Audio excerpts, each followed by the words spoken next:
अस्सलाम वालेकुम। I hope आप सब लोग ठीक होंगे। आज मैं आप लोगों के लिए कंप्लीट नावल लेकर आई हूँ, पहली मोहब्बत असकलम दुआ जाफरी। चलें स्टार्ट करते हैं हम विदाउट वेस्टिंग एनी टाइम। बिस्मिल्लाहिर्रहमानिर्रहीम। वो बिस्तर पर लेटे इस वजूद को देख रहा था जो तीन दिनों से नीम बेहोश इस बिस्तर पर लेटा हुआ था, और वो चाहकर भी कुछ नहीं कर कर पा रहा था। यूं ही नहीं था यूं नहीं था कि वो इसका इलाज ना जानता था, वो जानता था, बस बेबस था, क्योंकि जो गुनाह वो कर चुका था इसका इजाला करना अब इसके बस में ना था। अब इससे मज़ीद इसकी हालत ये देखी नहीं जा रही थी। इसे खुद पर शदीद गुस्सा आ रहा था कि इसने ये क्यों किया, लेकिन अब मरता क्या ना करता सिवाय पछतावे के। इसके पास कुछ ना था। अब इसे शिद्दत से अपनी गलती का एहसास हो रहा था। वो पिछले 3 दिनों से इसे इस गुनाह का इजाला करने की कोशिश कर रहा था, और इसको उम्मीद भी थी कि वो सब कुछ सही कर लेगा, लेकिन अब तो उम्मीद भी ख़त्म हो चुकी थी। अब इसकी किस्मत में इंतज़ार था, सिर्फ इंतज़ार इस वक्त का जब इसको इसके इस गुनाह के लिए माफ़ कर देंगे। लेकिन क्या ये मुमकिन है? क्या इसका गुनाह माफ़ी के काबिल है? ये ख्याल इसको अंदर खोखला कर रहा था। वो बहुत खुश थी आज। ये पास्ट चल रहा था, मेरे ख्याल से ये प्रेजेंट है। I hope. वो बहुत खुश थी आज, क्योंकि आज वो लोग रावलपिंडी जा रहे थे इसके खाला की बेटी की शादी पर। वो घर में सबसे छोटी थी, इसीलिए सबकी लाडली थी, और शायद यही वजह थी कि वो हर वक्त चहकती रहती थी। घर की रौनक थी, इससे को कभी किसी को बोर घर की रौनक थी, इससे कभी किसी को बोर नहीं होने देती थी। हर वक्त हंसती रहती और बोलती रहती। अभी भी तो वही कर रही थी। वो भागती हुई सीढ़ियों से नीचे आई और लाउंज में दाखिल होते ही चीख उठी, अम्मी ये देखे भाई मुझे तंग कर रहे हैं। भाई मैंने आपको कितनी बार कहा है मेरे बालों को मत हाथ लगाया करें, जान बसती है मेरी अपने इन बालों में। कितनी मेहनत से लाड और प्यार से बच्चों की तरह मैंने इन्हें बड़ा किया है, और देखिए कितनी आसानी से आपने एक बाल तोड़ भी दिया। उफ एक तो तुम दोनों भी ना मेरा सर मत खाओ। कितनी बार मैंने कहा है कि अपने ये मसले मेरे पास ना लेकर आया करो, लेकिन अम्मी अरे भाई क्या हो गया है, क्यों इतना उदास है मेरा बेटा? बाबा ये देखिए ना, भाई ने मेरे एक और बाल तोड़ दिया। अल्लाह अल्लाह बोल तो ऐसे रही है जैसे पता नहीं क्या हो गया हो। अम्मी हाँ तो तुम ही बताओ अबरिश, मैंने क्या गलत कहा? अम्मी आप तो जानती है ना इसको, फिर क्यों ऐसी बातें कर रही हैं? अरे राना बेगम क्यों डांट रही है मेरी लाडली को? लो भाई अब सारा कसूर मेरा हो गया, बस कोई आपकी लाडली को कुछ ना करे। बाबा जान you are the best, I love you. लो जी हो गया प्यार शुरू बाप बेटी का। थोड़ा सा प्यार अब्रिश और हाशिम को भी कर लें, वो भी आप ही के बच्चे हैं, तो हमने कब इनकार किया? राना बेगम और फिर रज़ा साहब ने इन दोनों को सीने से लगाया, जिस पर राना बेगम के दिल में बेइख्तियार ही सबके लिए हुई खुशी और एक साथ रहने की दुआ निकली थी, जिस पर सबने आमीन कहा। लेकिन किसको मालूम था कि आने वाला वक्त खुद में क्या समोए हुए है। अरे भाई जल्दी कर लो, ट्रेन पर सफ़र करने का प्रोग्राम कैंसिल समझे। सबने गुजरात और रावलपिंडी ट्रेन पर जाना था, क्योंकि अनाया ने जो कहा था, और ऐसा कहा मुमकिन था कि अनाया कुछ कहे और इसकी बात मानी ना जाए। बाबा ऐसे तो ना कहे। अनाया को तो जैसे अभी मिनी हार्ट अटैक आया था। अरे भाई आगे खुद को अरे भाई आ गए खुद तो दोनों बाप बेटी आराम से आकर खड़े हो गए। तो हमें तो काम करने दे। अरे बेगम आप हुक्म करें, क्या काम है हमें बताए, रहने दे। हो गया है सब सब गाड़ी में बैठकर स्टेशन की तरफ रवाना हो जाते हैं, और अब अनाया के आंसू गिरना शुरू हो जाते हैं जब इसे पता चलता है कि बाबा इनके साथ ट्रेन में नहीं जा रहे। जिस पर रैना बेगम को इनका बचपना देखकर गुस्सा तो बहुत आया, लेकिन इसको प्यार से बहलाते हुए आखिरकार इसको मनाने में सब कामयाब हो गए थे। रज़ा साहब की एक मीटिंग थी जिसको अटेंड करके इन्हें बाद में गाड़ी में ही रावलपिंडी जाना था। वैसे तो हाशिम ने बहुत मनाने की कोशिश की थी, लेकिन उन्होंने ये कहकर इनकार कर दिया कि वो नहीं चाहते कि हर बार की तरह इस बार फिर हाशिम बिजनेस के बहाने कोई फंक्शन मिस करे। वो सब रात को देर से घर पहुंचे तो खाना खा कर सोने चले गए थे। अनाया की बच्ची तुम उठ रही हो या फिर तुम पर पानी फेंको? अरे यार हानी क्या हो गया है, सो लेने दो थोड़ा सा मुझे, तुम क्यों मेरी नींद की दुश्मन हुई हो? सब नीचे नाश्ते की टेबल पर तुम्हारा इंतजार कर रहे हैं। कब तक इंतजार करवाने का रहता है सबको? क्या तुमने मुझे पहले ये बात क्यों नहीं बताई? कब से इंतजार कर रहे हैं सब। ओ उफ ओ हानी, कभी तो ज़रूरी बात पहले बता दिया करो। ये सब कहते हुए वो जल्दी से फ्रेश हुई और नीचे भागी थी। सॉरी एवरीवन, मुझे आने में देर हो गई। और फिर सबने नाश्ता किया और साथ ही रात के फंक्शन की तैयारियों की डिटेल्स भी एक दूसरे को बताई। जिसमें अब अनाया ने एक और दुआई दी, भाई मैंने आपको कहा था ना, म्यूजिक का भी इंतजाम कीजिएगा। भाई आप कैसे भूल गए, इस वक्त अनाया ऐसी थी कि अभी तो देखी। जिस पर फैसल साहब ने हाशिम और अफजल को तनबीह की कि सब कुछ अनाया की मर्जी के मुताबिक हो, जिस पर दोनों ने इस बात में सर हिलाया। सब लाउंज में बैठे रात को मायूं के फंक्शन में पहनने वाले अपने अपने कपड़े दिखा रहे थे जब हाशिम और अफजल भी लाउंज में दाखिल हुए। लेकिन हाशिम के चेहरे की मुस्कुराहट अचानक से गायब हुई थी, क्योंकि अनाया इन सब के दरमियान मौजूद नहीं थी। अम्मी, अनाया कहाँ है? अपने कमरे में होगी, अभी तक आई नहीं नीचे। जवाब बुशरा बेगम की तरफ से आया था। वो फौरन अनाया के पास आया। अनी मेरी जान क्या हुआ? अनी मेरी जान क्या हुआ? किसी ने कुछ कहा है क्या? उदास क्यों है मेरा बच्चा? जिस पर अनाया ने जो आंसू रोके हुए थे वो बह निकले, जिस पर हाशिम के चेहरे पर दर्द वाज़ेह था। भाई मैंने जो आज के फंक्शन में ड्रेस पहनी थी वो कहीं नहीं मिल रही भाई, अब मैं फंक्शन में क्या पहनूंगी? क्या आज आपका बच्चा, आपकी जान तैयार नहीं होगी? अरे मेरी जान, मेरा बच्चा उदास क्यों हो रहा है? चलो जल्दी से उठो, मुंह हाथ धो के नीचे आओ, मैं अभी अपनी जान को मॉल से नया ड्रेस लेकर देता हूँ। जिस पर इसके चेहरे पर खुशी वाज़ेह थी। वो जल्दी से उठी और तैयार होकर नीचे की जानिब भागी, जिसको तैयार देखकर बुशरा बेगम, सिदरा बेगम और राना बेगम ने हैरत से देखा। अम्मी, मैं और अफजी को शॉपिंग करने के लिए मॉल जा रहे हैं, तो अनाया भी हमारे साथ जा रही है। हाशिम ने इनकी नज़रों को भांपते हुए वजाहत की। हाशिम अफजाल को पहले से ही सब कुछ बता चुका था। ठीक है बेटा, ध्यान से जाना और ज़्यादा देर मत करना, अभी लॉन में डेकोरेशन का फाइनल टच भी देना है। जिस पर दोनों ने इस बात में सर हिलाया। वैसे ये सवारी एक साथ क्यों जा रही है अम्मी? की ये बात सुनते ही अनाया ने खुद को हाशिम के पीछे छुपाया कि कहीं अम्मी से डांट ही ना पड़ जाए। अम्मी, वो इसका आज का ड्रेस नहीं मिल रहा, तो मैंने कहा है परेशान ना हो, मैं नया ले देता हूँ। उफ, पता नहीं ये लड़की कब बड़ी होगी। अरे र- राना, क्या हो गया है अभी? कौन सा इसने घरदारी करनी है जो तुम परेशान हो रही हो? बच्ची है वो। लेकिन सिदरा आपा, छोड़ दो बस बात को। जी ठीक है भाई, मैं हानी और आपे को भी बुला लूं? अगर उन्होंने भी कुछ लेना हुआ तो ले लेंगी। हाँ हाँ बुला लो। वैसे भी सिदरा तो हानिया बेटी को कहीं जाने ही नहीं देती। अरे आपा, आप तो सब जानती हैं। फिर भी सिदरा बेगम बुशरा बेगम की दीवानी भी थी, जब से इसके शोहर, देवरानी भी थी सॉरी, मैं भी कहूँ ये गलत टच जा रहा है हमारे रीडर्स को।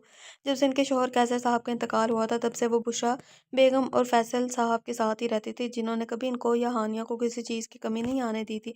दोनों ने हानिया को हमेशा अफजल और हानिया की तरह ही प्यार किया था, कभी फ़र्क नहीं किया। और वो जो चीज़ भी लाते सबके लिए एक साथ ही लाते, और सिदा बेगम और हानिया ने भी तो कोई फ़र्क नहीं किया था। वो सीढ़ियों से उतरकर नीचे आई।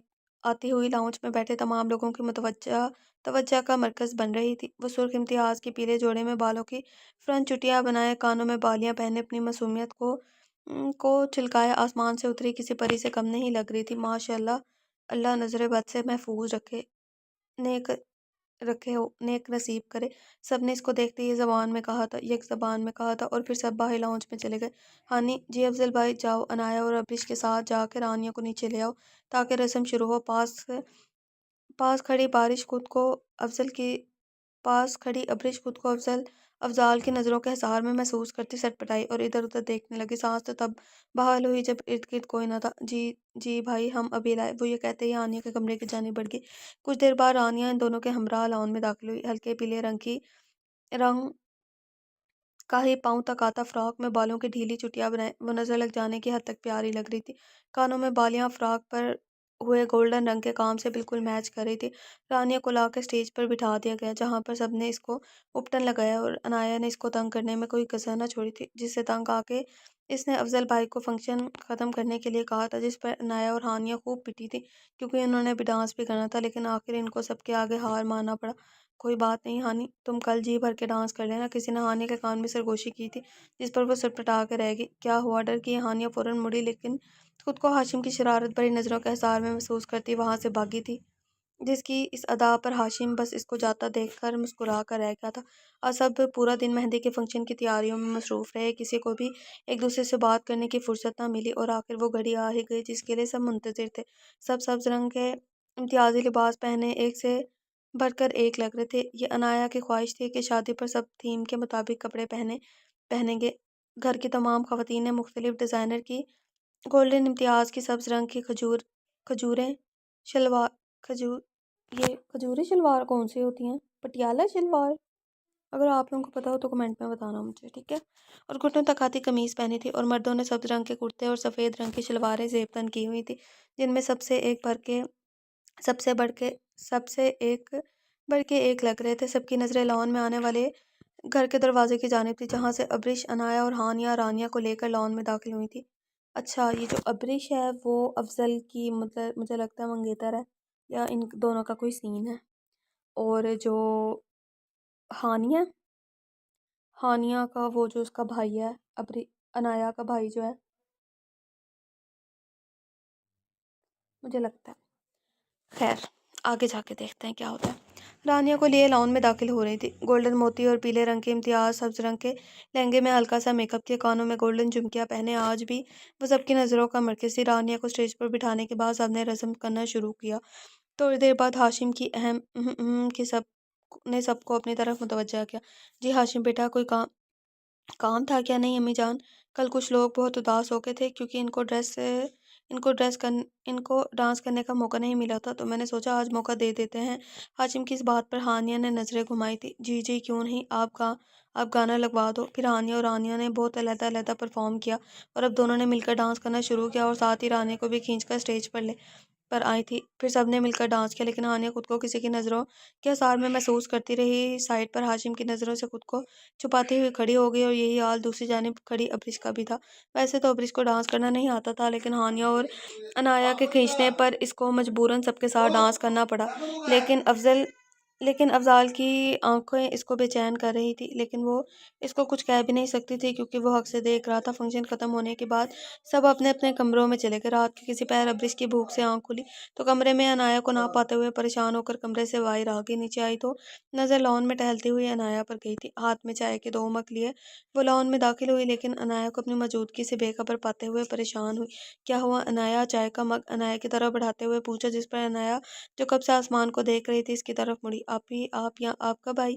इसके हाथ से चाय का मग पकड़ते हुए नादान सवाल किया था, तभी जब मेरी जान आसमान को किसी गहरी सोचों में डूबे हुए घूर रही थी। नहीं आप ही, ऐसी कोई बात नहीं, तो अब मुझसे भी बातें छुपाई जाएंगी? बड़े मान से एक शिकवा किया गया था। अब भी आपको मुझ पर यकीन है ना? एक मासूम सवाल किया गया था। कभी भी कुछ भी हो जाए, आप मेरा साथ देंगी ना, मेरे यकीन करेंगी ना, चाहे जो मर्जी हो जाए?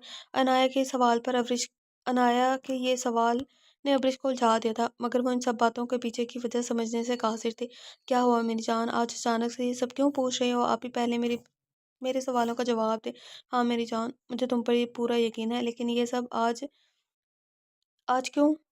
आप ही, मैंने बहुत बुरा ख्वाब देखा। मैंने देखा कि मैं अकेली खड़ी हुई हूँ और आप सबको अपनी बेगुनाही का यकीन दिलाने की कोशिश कर रही हूँ, लेकिन कोई भी मेरा यकीन नहीं करा। मैं बहुत रो रही थी, लेकिन किसी ने मेरा यकीन नहीं किया और मुझे अकेला छोड़ दिया सबने। ये सब कहते हुए वो बेख्तियार हो पड़ी थी। आनी मेरी जान, ऐसा कुछ नहीं होगा। हम सबको यकीन है अपनी जान पे। हम सब जानते हैं कि कुछ भी हो जाए अनाया, रज़ा कभी कोई ऐसा काम नहीं करेगी जिससे माँ बाबा का सर झुके। जी आप ही, मेरे लिए माँ बाबा की इज्जत, इनका मान अपनी जगह अपनी जान से भी ज़्यादा अजीज़ है। मैं इनका सर कभी भी नहीं झुकने दूंगी। चलो बहुत देर हो गई है, तुम जाकर सो जाओ। लेकिन आप ही, मुझे बहुत डर लग रहा है। ऐसा लग रहा है कि कुछ बुरा होने वाला है। तुम परेशान ना हो, ऐसा कुछ नहीं होगा। चलो शाबाश, अब जाके सो जाओ, और हाँ, ज़्यादा सोचना नहीं इन सब के बारे में। जी आप ही, शब्बा खैर। आप भी ज़्यादा देर तक जागती ना रहना। जी शब्बा खैर। अनाया के जाने के बाद अब्रिश इसकी बातों के बारे में सोचने लगे कि अचानक किसी की आवाज़ पर मुड़ी थी। अरे बेगम, भला अकेले अकेले भी कोई चाय पीता है? ये तो जुल्म हुआ ना। अब्रिश भी अफजल की बात समझने की कोशिश कर रही थी कि वो उसका हाथ पकड़कर चाय के मग को अपने होंठों से लगा लेता है। अच्छा, तो इनका निकाह हुआ है। वो इसकी बात को काट सॉरी, आप अभी तक सोए नहीं? बेगम, ये सवाल तो मैंने आपसे पूछा था ना। वो मैं अनाया, वो इसकी बात काटता है। मैं जानता हूँ, मैंने सब सुना है, लेकिन इसको सोने का कहकर आप खुद क्यों जाग रही हैं? वो मैं अफजल, मुझे बहुत डर लग रहा है। मैंने इसको तो समझा के भेज दिया, मगर अपने दिल को कैसे समझाऊं? अगर कुछ हो गया तो हम क्या करेंगे? कुछ नहीं होगा, तुम परेशान ना हो, मैं हूं ना, कुछ बुरा नहीं होगा। वो इसको अपने सीने से लगाता हुआ बोला, और वो भी सुकून महसूस करती है और खामोशी से अपनी आंखें बंद कर लेती है। सारी रात यूं ही रहने का इरादा है क्या? मुझे तो कोई एतराज़ नहीं, लेकिन अगर किसी ने देख लिया तो जवाब आपको खुद देना होगा बेगम जान। अब्रिश फ़ौरन इससे दूर हुई थी। आप बहुत बुरे हैं। अब्रिश की इस बात पर अफजल का कहका लगाने से खुद को रोक नहीं पाया था, जिस पर अब्रिश गुस्से में इसको देखकर वहां से चली जाती है। हाय, ये लड़की मेरी जान लेकर ही रहेगी। सुबह सब डाइनिंग टेबल पर बैठे नाश्ता कर रहे थे जब अप्रिश अनाया की सुर्ख आंखों को देखती आई थी। आनी, तुम क्या सोच रही हो? कुछ नहीं आप ही, सब बस डर लग रहा है। तुम परेशान ना हो, सब अल्लाह पर छोड़ दो जी आप ही। अब तो बस इसी का सहारा है हम। अप्रिश, हानिया, अनाया, कहाँ हो सब? जल्दी आओ, जल्दी करो, रानिया को पार्लर लेकर जाना है, देर हो रही है। तुम लोगों ने भी तो तुम लोगों ने भी तो तैयार होना है ना। एक तो ना पढ़ पढ़ के ना मेरा गला भी खुश्क हो जाता है और मुझे फिर दोबारा कफ स्टार्ट होने लग जाती है क्योंकि कंटिन्यूस पढ़ना पड़ता है ना। ठीक है। क्या हुआ बेटा? हाशिम को परेशान खड़ा देखकर सिदरा बेगम ने पूछा था। अरे खाला जान, ये जो आपकी लाडली है ना, कब से इसे भेजा हुआ है सबको लेकर नीचे आए। मुझे हॉल में खाने का इंतजाम देखने जाना है तो रास्ते में इनको भी पार्लर छोड़ता जाऊंगा, लेकिन वो तो खुद भी जाके बैठ गई है और अब भी मेरी आवाज़ नहीं सुन रही। अच्छा मैं बुलाती हूँ, लो आ गई। हाशिम मसनूई गुस्से से हानिया को देखता है जो खुद को अब्रिश के पीछे छुपा लेती है। सब तैयार होकर हॉल में पहुंच जाती हैं। आज सब बहुत खुश थे क्योंकि आज रानिया की रुखसती के साथ साथ हाशिम और हानिया का निकाह भी था। रानी का निकाह तो पहले ही हो चुका था, इसलिए सबने हाशिम और हानिया का निकाह भी आज ही करने का फैसला किया था, जिस पर आकिब और इसके घर वालों ने भी हामी भर ली थी।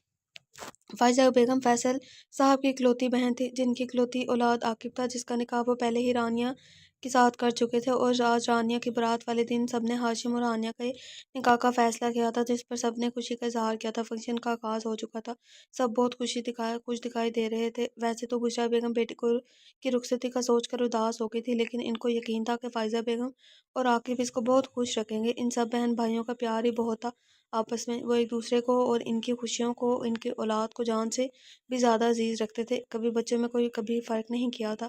रानिया को लाकर स्टेज पर आकिब के हमरा बिठा दिया गया। वो गोल्डन इम्तियाज के सुर्ख जोड़े में नज़र लग जाने की हद तक प्यारी लग रही थी।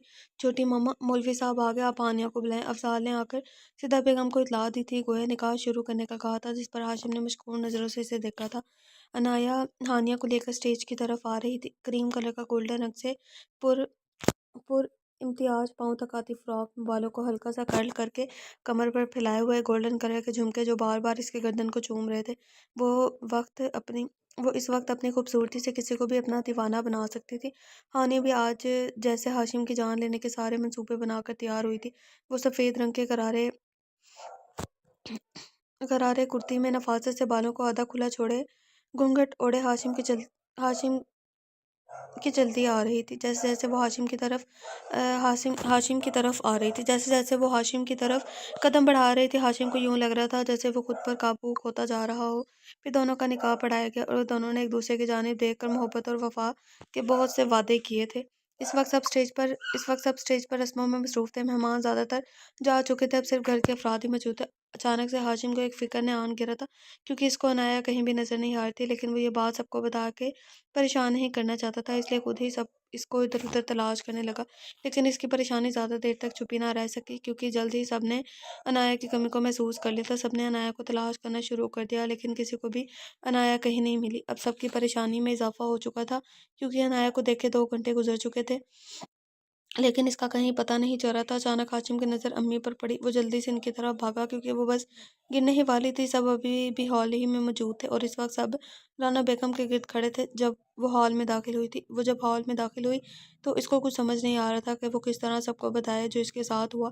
क्या कोई इसका यकीन करेगा? क्या कोई इसको समझेगा? क्या अब भी वो पहले की तरह एक बाक़िदार और इज़्ज़तदार लड़की समझी जाएगी? ये सब ख़यालात इसकी सोचों और जिस्म को मफलूज कर रहे थे। लेकिन वो इन सब के बावजूद अनजान थे इस बात से कि आने वाला वक्त इसको क्या दिखाएगा। क्या वो इस आजमाइश में सुरखरू होगी या फिर इसकी जद में रद्द हो हो जाएगी। अभी वो ये सोच रही थी कि इसके कानों में एक आवाज़ है, जिसको सुनकर इसके दिल की धड़कन ने एक अलग ही तरह से स्पीड पकड़ी थी। एक अलग ही किस्म का खौफ तारी हो गया था, जो इसके ख़यालात को मज़ीद खौफज़दा कर रहा था। अनाया, क्या हुआ मेरी जान? यहाँ बुत बनी क्यों खड़ी हो? इस आवाज़ ने हॉल में मौजूद सब लोगों को अपनी तरफ मुतवज्जा किया था। सबको अपनी तरफ मुतवज्जा देखकर इसके खौफ में मज़ीद इज़ाफ़ा हुआ था और इसका दिल तो ऐसे था जैसे भी सीने से बाहर निकल आएगा। अनाया मेरी बच्ची, तुम आ गई। तुम जानती भी हो कि कितना परेशान हो गए थे हम सब। कहाँ गई थी मेरी जान? सब ठीक है ना? तुम्हारा चेहरा क्यों इतना जर्द पड़ा है? क्या हुआ मेरी जान? अम्मी ने इसको देखते सवालत की बौछार कर दी थी, लेकिन हाशिम की नज़र इस वजूद पर थी जिसने अभी भी अनाया को मुखातिब किया था, वो भी जान कहकर, जो कि इसको नागवार गुजरा था। लेकिन खुद की उलझन को दूर करने के लिए इसने अनाया से वो सवाल किया जिससे वो खुद भागना चाह रही थी, क्योंकि यही तो वो है जो इसकी दुनिया ही पलट कर रखने की कुव्वत रखता है। लेकिन अब वो इससे चाह कर भी नहीं भाग सकती थी। अनाया, ये कौन है? क्या कह रहा है ये तुम इसको जानती हो? अम्मी, वो ये मैं हम। क्या हुआ बेटा? डर क्यों रही हो? बाबा, आपको मुझ पर यकीन है ना? बेगम, इतना डर क्यों रही हो? बताओ ना सबको कि मैं तुम्हारा शोहर हूँ। अनाया के बोलने से पहले ही वो शख्स बोला था जिसने इस एक बार फिर इसके दिल की धड़कनों को तेज किया था। इससे पहले कि वो कुछ कह पाती, सवालों का एक नया सिलसिला शुरू हो गया था। वो बस यही कह पा रही थी कि आप सब मेरा यकीन करें, मेरा इन सब में कोई कसूर नहीं। इस शख्स ने मुझसे ज़बरदस्ती निकाह किया है, मेरा यकीन करें अम्मी, अबू, भाई, आप ही। लेकिन यहाँ तो जैसे कोई इसका यकीन करने को तैयार ही ना था। अम्मी तो बस यही कही जा रही थी, मुझे तुमसे ये उम्मीद ना थी। तुम इस तरह हमारी इज्जत को कैसे पामाल कर सकती हो? मैंने ऐसी तरबियत तो नहीं की थी। थी तुम्हारी आंसू तो जैसे रुकने का नाम ही नहीं ले रहे थे। अब इसने अपनी सुर्ख आंखों से अब्रिश की जानिब देखा कि शायद आप ही मुझे समझ से, लेकिन अब्रिश की आंखों में बेबसी से तो जैसे इसकी आखिरी उम्मीद ने भी दम तोड़ दिया था। मुसलसल रोने के सबब अब इसकी हिचकी बन गई थी। अब वो मजीद कोई अल्फाज अदा नहीं कर पा रही थी। अभी भी बस वो यही कह रही थी कि आप मेरे यकीन करें, मेरा इन सब में कोई कसूर नहीं। इसका सांस फूलना शुरू हो गया था, दम घुटने लगा था, इसका वजूद बेजान होता महसूस हो रहा था। तभी हॉल में एक जोरदार थप्पड़ की गूंज ने इसकी बची कुची जान को निकालने में एक अहम किरदार अदा किया था। ये हाशिम था जिसने आज पहली बार इस फूल पर हाथ उठाया था, जिसको वो सबसे ज़्यादा अजीज रखता था, जिस किताब न लाते हुए वो बेहोश हो जाती है और मीर हादी इसको गिरने से बचाता है और अपने बाजू में उठा लेता है। हाशिम की हरकत इसको इंतहाई नागवार गुजरी थी, जिसको वो किसी सूरत बर्दाश्त नहीं कर सकता था। वो इन सबको अपना सरसरी से तारुफ करवाता है। मीर हादी नाम है मेरा, इस्लामाबाद में रहता हूँ।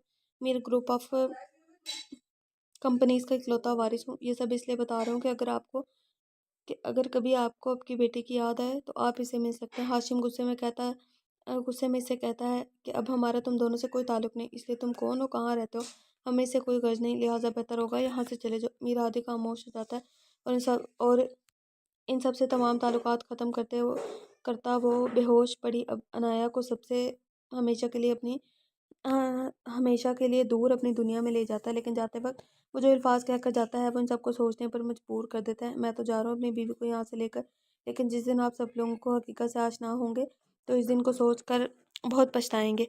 काले रंग की दीवारों वाला शानदार कमरा, किंग साइड बेड वस्त में पड़ा हुआ था, जिसके दोनों तरफ में साइड टेबल थे जिस पर लैंप पड़े हुए थे। और यार, ये आप लोग ना खुद ही पढ़ लीजिएगा, क्योंकि ना बहुत है, कफ है। इस तस्वीर में भी वो जाजिब और नुमाया शख्सियत मालूम हो रहा था। अभी भी वो दुश्मन है जहाँ बेड के सामने पड़े सोफे पर इसी की तस्वीर वाले अंदाज में बैठा हुआ था, लेकिन नज़रें इसके वजूद पर थी जो बिस्तर पर दुनिया से बेखबर 2 रातों से बेहोश पड़ा हुआ था। वो कब सबसे अपनी दुश्मन जहाँ के होश में आने का इंतजार कर रहा था। तभी इसके पास रखे फ़ोन को उठाकर इसमें से एक ना कॉल मिलाई थी। दूसरी जानब से कॉल रिसीव कर ली गई थी। अभी तक इसको होश क्यों नहीं आ रहा? तुमने तो कहा था कि आज इसको होश आ जाएगा। दूसरी जानब से जवाब मसूल हो गया था। ठीक है, जैसे ही इसे होश आए मैं कॉल कर दूंगा। वक्त ज़ाया किए बिना फ़ौरन आ जाना, ये कहकर कॉल काट दी गई थी। वो बिस्तर पर लेटे ये पढ़ लिया स्टार्ट में, ठीक है। वो वापस इस दुश्मन जहाँ को नज़रों के सार में बढ़ गया था। कुछ देर बाद वो वजूद किस्मत आया था जिस पर इसने फ़ौरन डॉक्टर को कॉल करके आने को कहा था। तभी इसने आंखें खोली थी। पानी पानी, इसने फ़ौरन पानी का गिलास इसके होंठों से लगाया था और वो फिर से आंखें मूंद गई थी, जिस पर वो डरा था। लेकिन कुछ देर बाद इसने करवट ली थी। तभी डॉक्टर अंदर आया। आ गए तुम? इतनी देर भी भला कोई करता है? वो खामोशी से इसको देख रहा था। जिस लड़की को जब से घर लेकर आया था बहुत बदला बदला सा महसूस हो रहा था, लेकिन वो इसकी इस बदलाव की वजह समझने से कासिर था। अब मुझे क्यों देखे जा रहे हो? जिस काम के लिए आया हो वो करो। वो अनाया का टेम्परेचर और ब्लड प्रेशर वगैरह चेक कर रहा था। नूरा बीबी, हाशिर के लिए चाय बना कर लाएं। मीर हाशिर खान मीर हादी के चचा का बेटा था, जो बचपन से ही इसका बेहतरीन दोस्त और हमराज भी था। परेशान होने की ज़रूरत नहीं है, अब ठीक है भाभी, बस कमज़ोरी है थोड़ी सी और हल्का सा बुखार है। दो 2 दिन ये दवाई दो और खाने का ख्याल रखो, ठीक हो जाएगी। वो ये सब कहकर बाहर का रुख करता है और मीर हादी को भी बाहर आने का इशारा करता है। नूरा बीबी, आप इनको कुछ खाने को दें, मैं हाशिर को बाहर छोड़ कर आता हूँ। हादी, क्या बात है? तो पिछले कुछ दिनों से बहुत परेशान लग रहे हो, सब खैरियत है? अब तो भाभी को भी होश आ गया। अब क्या परेशानी है यार हाशिर? असल परेशानी तो अब शुरू होगी जब वो मुझसे सवाल करेगी कि और मैं कोई जवाब न दे पाऊंगा। इतनी ही देर में शीशा टूटने और अनाया के चीखने की आवाज़ आई थी, जिससे वो दोनों कमरे की तरफ जाने भागे थे। क्या हुआ? ये सब कैसे? अनाया के पाँव और हाथ से खून बह रहा था, जिसे देखकर मीर हादी बहुत परेशान हो जाता है। नूरा बीबी, मैंने आपको किस लिए यहाँ छोड़कर गया था? अब खड़ी खड़ी मेरा मुंह क्या देख रही हैं? जल्दी से जाके फर्स्ट एड बॉक्स में। इतनी देर में हाशिर अपना मेडिकल बॉक्स इसको पकड़ाता है और हादी फौरन अनाया की पट्टी करने लग जाता है। हादी ऐसा बस जुबाना था, लेकिन अनाया को इस हालत में देखकर वो सब कुछ भूल गया था। अनाया मेरी जान, आपको ज़्यादा दर्द तो नहीं हो रहा? वो अनाया का सवार चेहरा देखकर इसको मुखातिब करता है, जिस पर दर्द के कोई आसार मौजूद नहीं थे, लेकिन अनाया की तकलीफ को हादी के चेहरे से मालूम किया जा सकता था। अनाया खामोश रही थी। नूरा बीबी, ये सब कैसे हुआ? नूरा बीबी को कमरे में दाखिल होते देख हाशिर ने सवाल किया था। वो हाशिर बेटा, अनाया बीबी ने खाने की ट्रे को हाथ मारकर फेंका, जिससे हाथ जख्मी हो गया और फिर गुस्से में बेध्यानी से बिस्तर से उतरी तो पाँव कांच के टुकड़ों पर रख दिया। मैंने मना करने की कोशिश की थी, लेकिन आखिरी जुमला हादी की सुर्ख आंखों को खुद पर मरकूज पाते हुए अदा किया गया था। कोई बात नहीं बीबी, आप ये सब साफ करके खाना दोबारा ले आए। हाशिर ने गोया हादी के गुस्से से बचाने की कोशिश की थी। हाशिर वापस आ चुका था। कमरे में सिर्फ अनाया और हादी मौजूद थे। अनाया कुछ कहना चाह अ, अनाया कुछ कहना चाहती है, लेकिन कहना चाह रही थी, लेकिन कह नहीं पाई। तो खुद ही बिस्तर से उतरने की कोशिश करती है, लेकिन दर्द से कराह कर रह जाती है। सोफे पर बैठा हादी इसकी तरफ देखता है। कुछ चाहिए तो मुझे बता दो, बिना देखे कहा गया था वो मैं।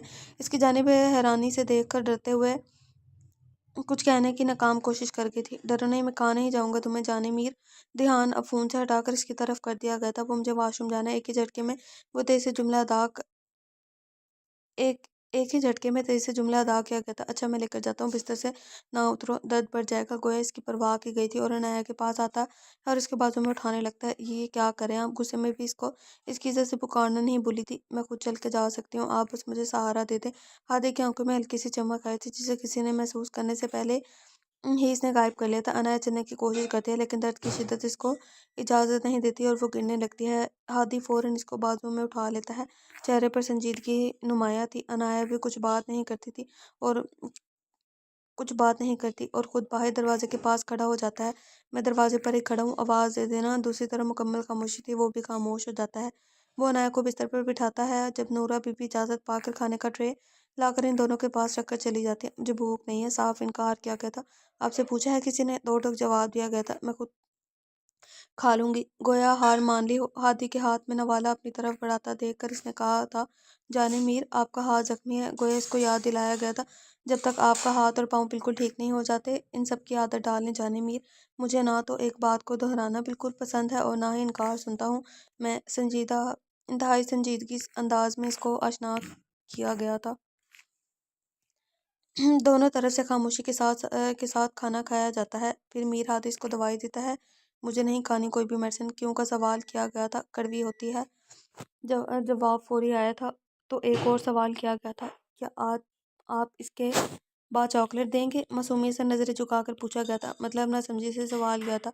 वो मुझे जब भी बुखार होता था तो भाई मुझे मेडिसिन खिलाते थे और कड़वी ना लगे इसलिए बाद में चॉकलेट भी देते थे। कहते हुए बेख्तियार आंखों में बरसात की गई थी। वो दराज में से चॉकलेट निकाल कर इसको देता है। अब तो मेडिसिन खाएंगी ना? वो मैं कुछ कहने की कोशिश की गई थी। क्या बात है? अब लहजे में उकताहट वाज़ेह थी। वो मेडिसिन खाने के बाद नींद आएगी ना? डरते डरते नज़रों को झुकाकर मासूमाना सवाल किया गया था। जी, सादा मगर संजीदा जवाब दिया गया था। फिर मुझे नहीं कहानी डरते हुए मगर एक ही झटके में कहा गया था। वजह पूछ सकता हूँ? लहजे में गुस्से की झलक थी। वो मैं कुछ नहीं। डरो नहीं, जो बात है बता दो। लहजे में ज़रा नरमी आई थी।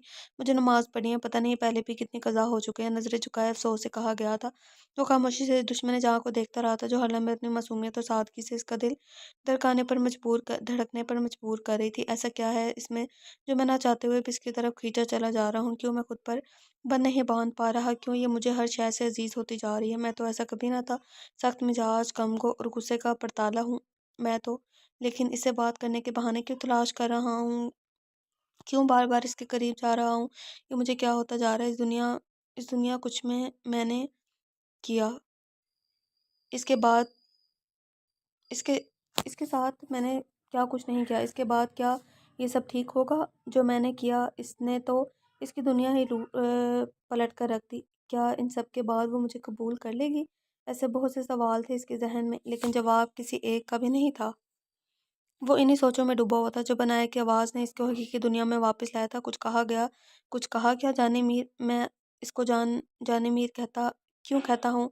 एक और सवाल पैदा हो गया था जहन में। वो बेख्याली में ही अपने सवालों में उलझा हुआ और अनाया की बात से बेखबर बालकनी की जानिब चल पड़ा था। इसको यह मत समझने से कासिर कासिर अनाया अपना सर झटक कर बेड से टेक लगाकर छत को घूरना शुरू कर देती है। दोनों को होश तब आता है जब अजान की आवाज़ कानों में रस घोलती है।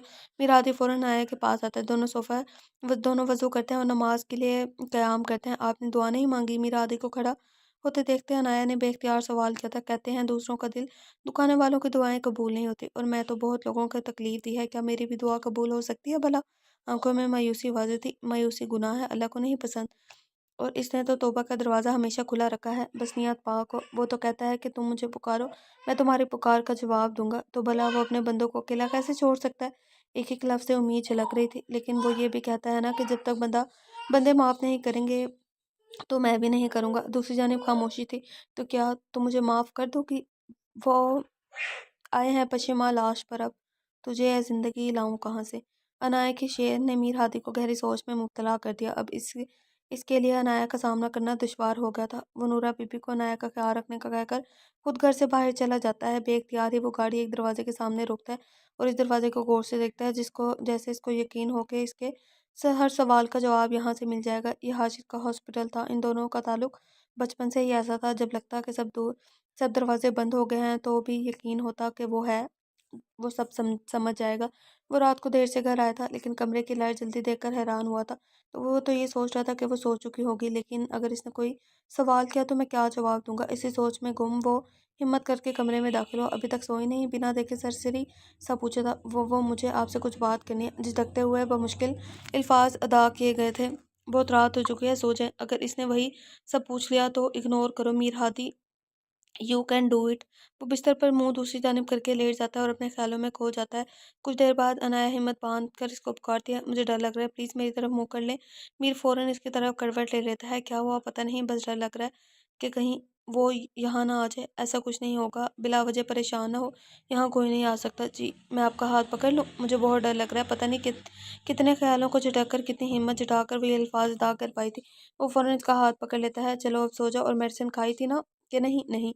बंद आंखों से ही एक ही यकलफ्ज़ी जवाब दिया गया था। क्यों? बगौर इसका देखकर पूछा गया था। वो आप नहीं थे तो चॉकलेट कौन देता? झुकी नज़रों से कहा गया था। इसकी इस बात पर वो बमुश्किल अपनी हंसी को जब्त कर पाया था, लेकिन इसकी मासूमियत पर बेख्तियार प्यार भी आया था। अच्छा चलो उठो। वो इसको दवाई खिलाता है, फिर चॉकलेट भी, और फिर दोनों सो जाते हैं। लेकिन सोने से पहले वो इसका हाथ पकड़ना नहीं भूली थी। तकरीबन 1 महीना दोनों को इसी तरह गुजर गया था। वो रोज़ सुबह का या रात को वापस आता और वह सारा दिन अकेले घर में कमरे में ही रहती थी। हादी बहुत बार इसको कह चुका था कि वो कमरे से बाहर भी जाया करे। अब तो इसका पाँव भी ठीक हो चुका था, लेकिन खाली घर जैसे इसको खाने को दौड़ता था। लेकिन इस सारे वक्त में वो बहुत खामोश रहने लगी थी। हादी की लाख कोशिशों के बावजूद वो ज़्यादा बोलती नहीं थी, लेकिन इस सब वक्त में हादी अनाया को अपना आदी कर चुका था। पिछले कुछ दिनों से हादी शाम को ऑफिस से सीधा हाशिर के पास चला जाता था, क्योंकि जब से हादी अनाया को लेकर आया था हाशिर घर नहीं आ रहा था। इसका कहना था कि अभी हादी को अकेले ही अनाया को कुछ वक्त देना चाहिए, ताकि वो दोनों एक दूसरे को समझ सकें। इस सारे वक्त में हादी उलझा हुआ रहता था। बहुत से सवाल इसको अंदर ही अंदर परेशान कर रहे थे, लेकिन वो इसके जवाब ढूंढने से कासिर था। हादी का इस तरह देर से घर आना अनाया को न जाने क्यों तकलीफ दे रहा था, और न चाहते हुए भी अब पूरे दिन इसी के बारे में सोचती रहती थी। कहीं मीर के बदलने की वजह मैं तो नहीं, शायद मेरी बेरुखी की वजह से वो मुझे इग्नोर कर रहे हैं। अब तो रात को आते भी बहुत देर से हैं और सुबह जल्दी जल्दी में चले जाते हैं। मुझसे बात करने की भी कोशिश नहीं करते अब।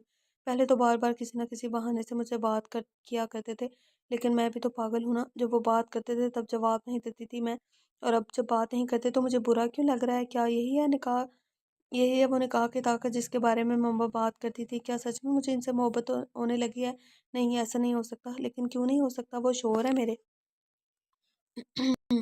अगर वो मुझे अपनी बीवी समझते तो शायद मुझसे वो सब ना छुपाते। मुझे बताते कि इस दिन जो भी हुआ था वो सब क्यों हुआ था, वो कौन लोग थे। लेकिन शायद इनको मुझ पर यकीन ही नहीं है, या फिर मैंने आज तक इनका यकीन कमाया ही नहीं, या फिर मैंने आज तक इनका यकीन कमा ही नहीं सकी थी। शायद नहीं, हकीकत मैंने ही कभी इस रिश्ते को दिल से नहीं माना। वो क्या करे, वो क्या करे, मैं ही आज तक इसको बीवी नहीं इनकी बीवी नहीं बन पाई। मैंने तो बहुत बार मुझे अपने रवैये से अपने शौहर होने का एहसास दिलाया था, लेकिन मैं ही अनाया तुम पागल हो, बिल्कुल पागल। मैं क्या करी हूँ, मुझे कुछ समझ नहीं आ रहा। या अल्लाह मेरी मदद फरमाए। दूसरी जानिब आज फिर से हादी इन्हीं बातों से उलझा उलझा ऑफिस से सीधा हाशिर के पास चला गया था, लेकिन हाशिर की बातों ने इसको मजीद उलझा दिया था। हाशिर इसको किसी भी सूरत उलझाना नहीं चाहता था, लेकिन अगर वो ऐसा ना करता तो हादी कभी भी इन सवालों का जवाब न तलाश कर पाता। रात को वो हाशिर से मिलने के बाद काफ़ी देर तक सड़कों पर घूमता रहा और इस वक्त इसको वक्त का अंदाजा नहीं हो रहा था। रात को बहुत देर से वो घर आया। इसको यही था कि वो सो चुकी होगी, लेकिन कमरे की जल्दी लाइट ने इसको परेशान कर दिया। अभी तक नहीं सोई? सरसरी से सवाल किया गया था। वो मैं आपका इंतजार कर रही थी। क्यों? हैरत से भरपूर सवाल किया गया था। पिछले एक हफ्ते से वो अनाया का रवैया बदलता हुआ महसूस कर रहा था, पता नहीं क्यों। लेकिन अनाया कभी कभी इसकी परवाह करती थी, जिससे जिससे इसको हैरानी तो होती थी, लेकिन अच्छा भी लगता था। पर वो कहता नहीं था, क्योंकि इसी इसी बहाने से वो अब इससे ज़्यादा ज़्यादा ज़रा ज़रा बात करना शुरू हुई थी। वो कुछ भी कह कर इसको फिर से खामोश नहीं करना चाहता था। अनाया बिल्कुल खामोश हो जाती है और हाथी को खुद पर गुस्सा आता है। किसने ऐसा ये क्यों पूछा था? सॉरी, मेरा वो मतलब नहीं था। मैं बस ये पूछना चाह रहा था कि खैरियत है ना? कोई काम तो नहीं था? तुम ठीक हो ना? लेकिन अनाया को जवाब नहीं देती। वो बिस्तर पर मुंह दूसरी जानिब करके लेट जाता है। दोनों तरफ खामोशी रहती है। नहीं हाथी, जाने मी नहीं कहना। तुम क्यों कहते हो इसे? क्या वो हाशिर ने कहा वो सच है? क्या मैं वाकई मैं इससे नहीं, ऐसा नहीं हो सकता। वो मुझे कभी माफ़ नहीं करेगी। एक बार फिर सब पुरानी सोचों ने इसके जहन पर कब्जा कर लिया था। वो ये सब सोच रहा था कि इसको सिसकियों की आवाज़ महसूस हुई। वो मुड़कर देखता है तो अनाया रो रही थी। इसको इस तरह रोता देखकर जैसे जितने ज़ब्त के बंधन इसने खुद पर बांध दिए थे सब टूट गए। जाने मीर, क्या हुआ? रो क्यों रही हो? मुझे बताओ, इधर आओ मेरे पास। वो अनाया को अपने पास करने लगता है, लेकिन अनाया इसका हाथ झटक देती है। मुझे आपसे कोई बात नहीं करनी। नहीं आना मुझे आपके पास। आप बहुत ज़ालिम हैं। आपने मेरे साथ जो कुछ भी किया और जो कुछ भी मेरे साथ आपकी वजह से हुआ, इन सब के बावजूद मैंने आपको अपने रिश्ते को इज़्ज़त देने की कोशिश कर रही हूँ। आप पर यकीन करने की कोशिश कर रही हूँ, लेकिन आप हैं कि कोई फ़र्क नहीं पड़ता। आपको जाएँ यहाँ से, मुझे कोई बात नहीं करनी आपसे। मम्मा गलत कहती हैं कि निकाह एक मज़बूत ताल्लुक होता है। गलती थी मामा, वो गलत थी मामा। वो गलत कहती हैं कि जब निकाह होता है तो अल्लाह पाक दोनों में यकीन, इज़्ज़त, मोहब्बत सब पैदा कर देते हैं। गलत थी। वो कहती थी कि शोहर को इसका मकाम ना देने से अल्लाह पाक नाराज़ होते हैं। औरत अपनी अल्लाह की, अपने शोहर की गुनहगार होती है। लेकिन अब मुझे कोई फ़र्क नहीं पड़ता। मैं गुनहगार हूँ तो होने दो। मैं ही पागल हूँ। जिस शख्स ने मेरा सब कुछ छीन लिया, मेरी पहली मोहब्बत, मेरी इज़्ज़त, मेरा यकीन, सब कुछ छीन लिया। जिस शख्स ने इससे वफ़ा करने चली हूँ, वो जो कब से खामोशी से इसकी बात सुन रहा था, पहली बार इसको इस तरह बेखबर बोलते देखा तो इसकी इस बात पर बहुत बड़ा झटका लगा था। क्यों लगा? कि कैसे किसी ने इसके पैरों तले कि जैसे किसी ने इसके पैरों तले से ज़मीन खींच ली हो। अब तो इसके लिए सांस लेना भी मुश्किल होता जा रहा था, लेकिन वो खामोशी से इसके इसके शिकवे सुनने के अलावा कुछ ना कर सका था। मैंने बहुत बड़ी पागल थी, बल्कि हूँ, क्योंकि अभी अभी भी मैं इसी शख्स की बेरुखी पर रो रही हूँ। लेकिन क्यों क्यों हूँ मैं इतनी बड़ी पागल? गुस्से में बोलते इसको एहसास नहीं हुआ था कि कब इसकी तबीयत बिगड़ने लगी थी। सांस फूलने लगा, बोलना दुश्वार होने लगा। बस एक बार मुझ पे यकीन करके तो देखें मीर, मुझे भी हक है सच जानने का। मुझे बताएं कि इस दिन जो सब हुआ वो क्या था, क्यों हुआ था वो सब? वो इस दिन जो आपने मुझसे कहा, इसका क्या मतलब है? आप किससे? अब इसका सांस ज़्यादा फूलने लगा था और मुसलसल रोने के सबब हिचकियाँ बन गई थी, जो मीरा आदि से बर्दाश्त नहीं हो पा रही थी। जाने मीर, क्या हुआ है? वो एक बार फिर इसका हाथ झटक देती है। प्लीज़ जान, ऐसे मत करो मेरे साथ। मुझे इस गुनाह की सज़ा मत दो जिसमें मेरा कसूर कम और मजबूरी ज़्यादा थी। ऐसी भी क्या मजबूरी थी? जब वो लोग मुझे मारने लगे थे तो मर जाने देते ना, मुझे क्यों बचाया? ऐसे मत कहो, मेरी जान निकल जाएगी। मी ने बेबसी से कहा था, और जो पल पल मेरी जान निकली है उसका क्या जानते हो? मुझे किसी चीज़ के छिन जाने का गम नहीं, सिवाय सिवाय मेरी पहली मोहब्बत के। सब बिखर गया मीर, सब बिखर गया। मैं क्या करूं? मैंने बहुत कोशिश की थी कि खामोश रहूं, लेकिन फिर मुझसे खामोश नहीं रहा जा रहा था। मैं क्या करूं? सोने की कोशिश करती हूँ तो वो सब नज़रों के सामने आ जाता है। मुझे डर लगता है मेरा, और ये डर मुझे रातों को सोने नहीं देता। अगर अगर वो लोग फिर आ गए तो ऐसा कुछ नहीं होगा। मैं ऐसा कभी नहीं होने दूंगा। मेरे होते हुए कोई तुम्हें हाथ भी नहीं लगा सकता। प्लीज़ मुझ पे यकीन करो, मैं तुम्हें कुछ नहीं होने दूंगा। वो एक बार फिर इसको अपने साथ में बढ़ने की कोशिश करता है, और इस बार वो खुद इसके सपोर्ट खुद अपना आप इसके सपोर्ट कर देती है, और एक मजबूत सहारा पाकर ज़ारो को तार रोने लग जाती है। इस बार वो भी इसको नहीं रोकता, ताकि वो अपने दिल का गुबार निकाल सके, दिल हल्का कर सके अपना। और फिर वो कब रोते रोते इसकी तरह इसके सीने से लगी नींद की वादियों में उतर जाती है। इसको भी खबर नहीं होती, क्योंकि वो तो बस इसको अपने करीब रखना चाहता था। इसका लहर महसूस करने में महवर था।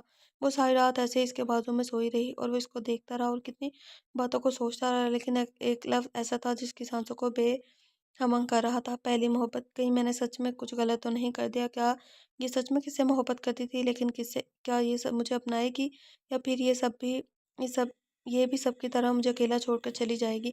अगर ऐसा हो गया तो मैं क्या करूँगा? पता नहीं क्यों और कब, लेकिन अब ये मेरी ज़िंदगी बन गई है। मैं एक लम्हा भी इसके बगैर तसव्वुर नहीं कर सकता। अगर ऐसा हुआ तो मैं तो जीते जी मर जाऊँगा, लेकिन अगर मुझे कुछ हो गया तो मेरा हादी खान, तुम कैसे भूल सकते हो कि तुम क्या हो? वो इन्हीं सोचों में गुम था जब अनाया नींद में कसमस आई और वो इसकी तरफ देखता है जो इसके चेहरे पर बाल इसकी नींद में खलल पैदा कर रहे थे, और इनको हटाता है तो फ़ौरन अनाया इसका हाथ पकड़ लेती है और नींद में ही बातें करने लगती है। मम्मा, आप आ गई? आपको पता है मैं कब से आपका इंतज़ार कर रही थी, आपने इतनी देर क्यों कर दी आने में? मम्मा, मुझे यहाँ अकेले बहुत डर लगता है। मम्मा, मुझे लगता है ये खाली घर मुझे खा जाएगा। मम्मा, अब आप आ गई हैं ना, प्लीज़ अब प्लीज़ आप मेरे साथ रहें ना, प्लीज़ अब आप मुझे छोड़कर ना आ जाए। तभी वो मम्मा चीखती उठती है और अगले ही लम्हे ज़ारो कतार रोने लग जाते हैं, क्योंकि वो सब महज इसका ख्वाब था। जाने मीर, अब बस कल रात से ऐसे ही रोती जा रही हो, अब बोर नहीं, अब उठो, फ्रेश हो, फिर हम नाश्ता करते हैं। चलो जल्दी करो, शाबाश, मुझे भूख नहीं। ऐसा कोई बहाना नहीं चलेगा। चलो उठो जल्दी से, वरना मैं उठा कर लेकर जाऊँगा। अब बताओ, उठ रही हो या नहीं?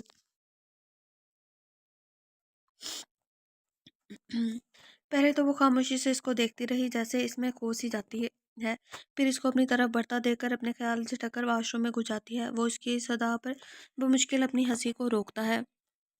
वो दोनों नाश्ते की टेबल पर बैठे खामोशी से नाश्ता कर रहे थे जब मीर खामोशी को तोड़ता है। आज शाम को मैं घर जल्दी आ जाऊंगा और तुम्हारे लिए एक सरप्राइज भी लेकर आऊंगा। वो इसकी बात काटती है। कैसे सरप्राइज? बहुत शिकवे हो रहे थे नींद में मेरे बारे में, सब सुन लिया है मैंने, बस इन्हीं शिकवों को दूर करना है। वो शर्म से सर को झुका लेती है। जाने मीर, इधर मेरी तरफ देखो, क्या मैं इतना बुरा हूँ? क्या तुम्हें इतना डर लगता है मुझसे कि तुम अपने दिल की बात भी नहीं कर पाती? नहीं, ऐसी कोई बात नहीं है। अच्छा, क्या नहीं है? मैं बुरा नहीं हूँ या मुझे डर नहीं लगता? नहीं, वो मैं सुन रहा हूँ, बोलो।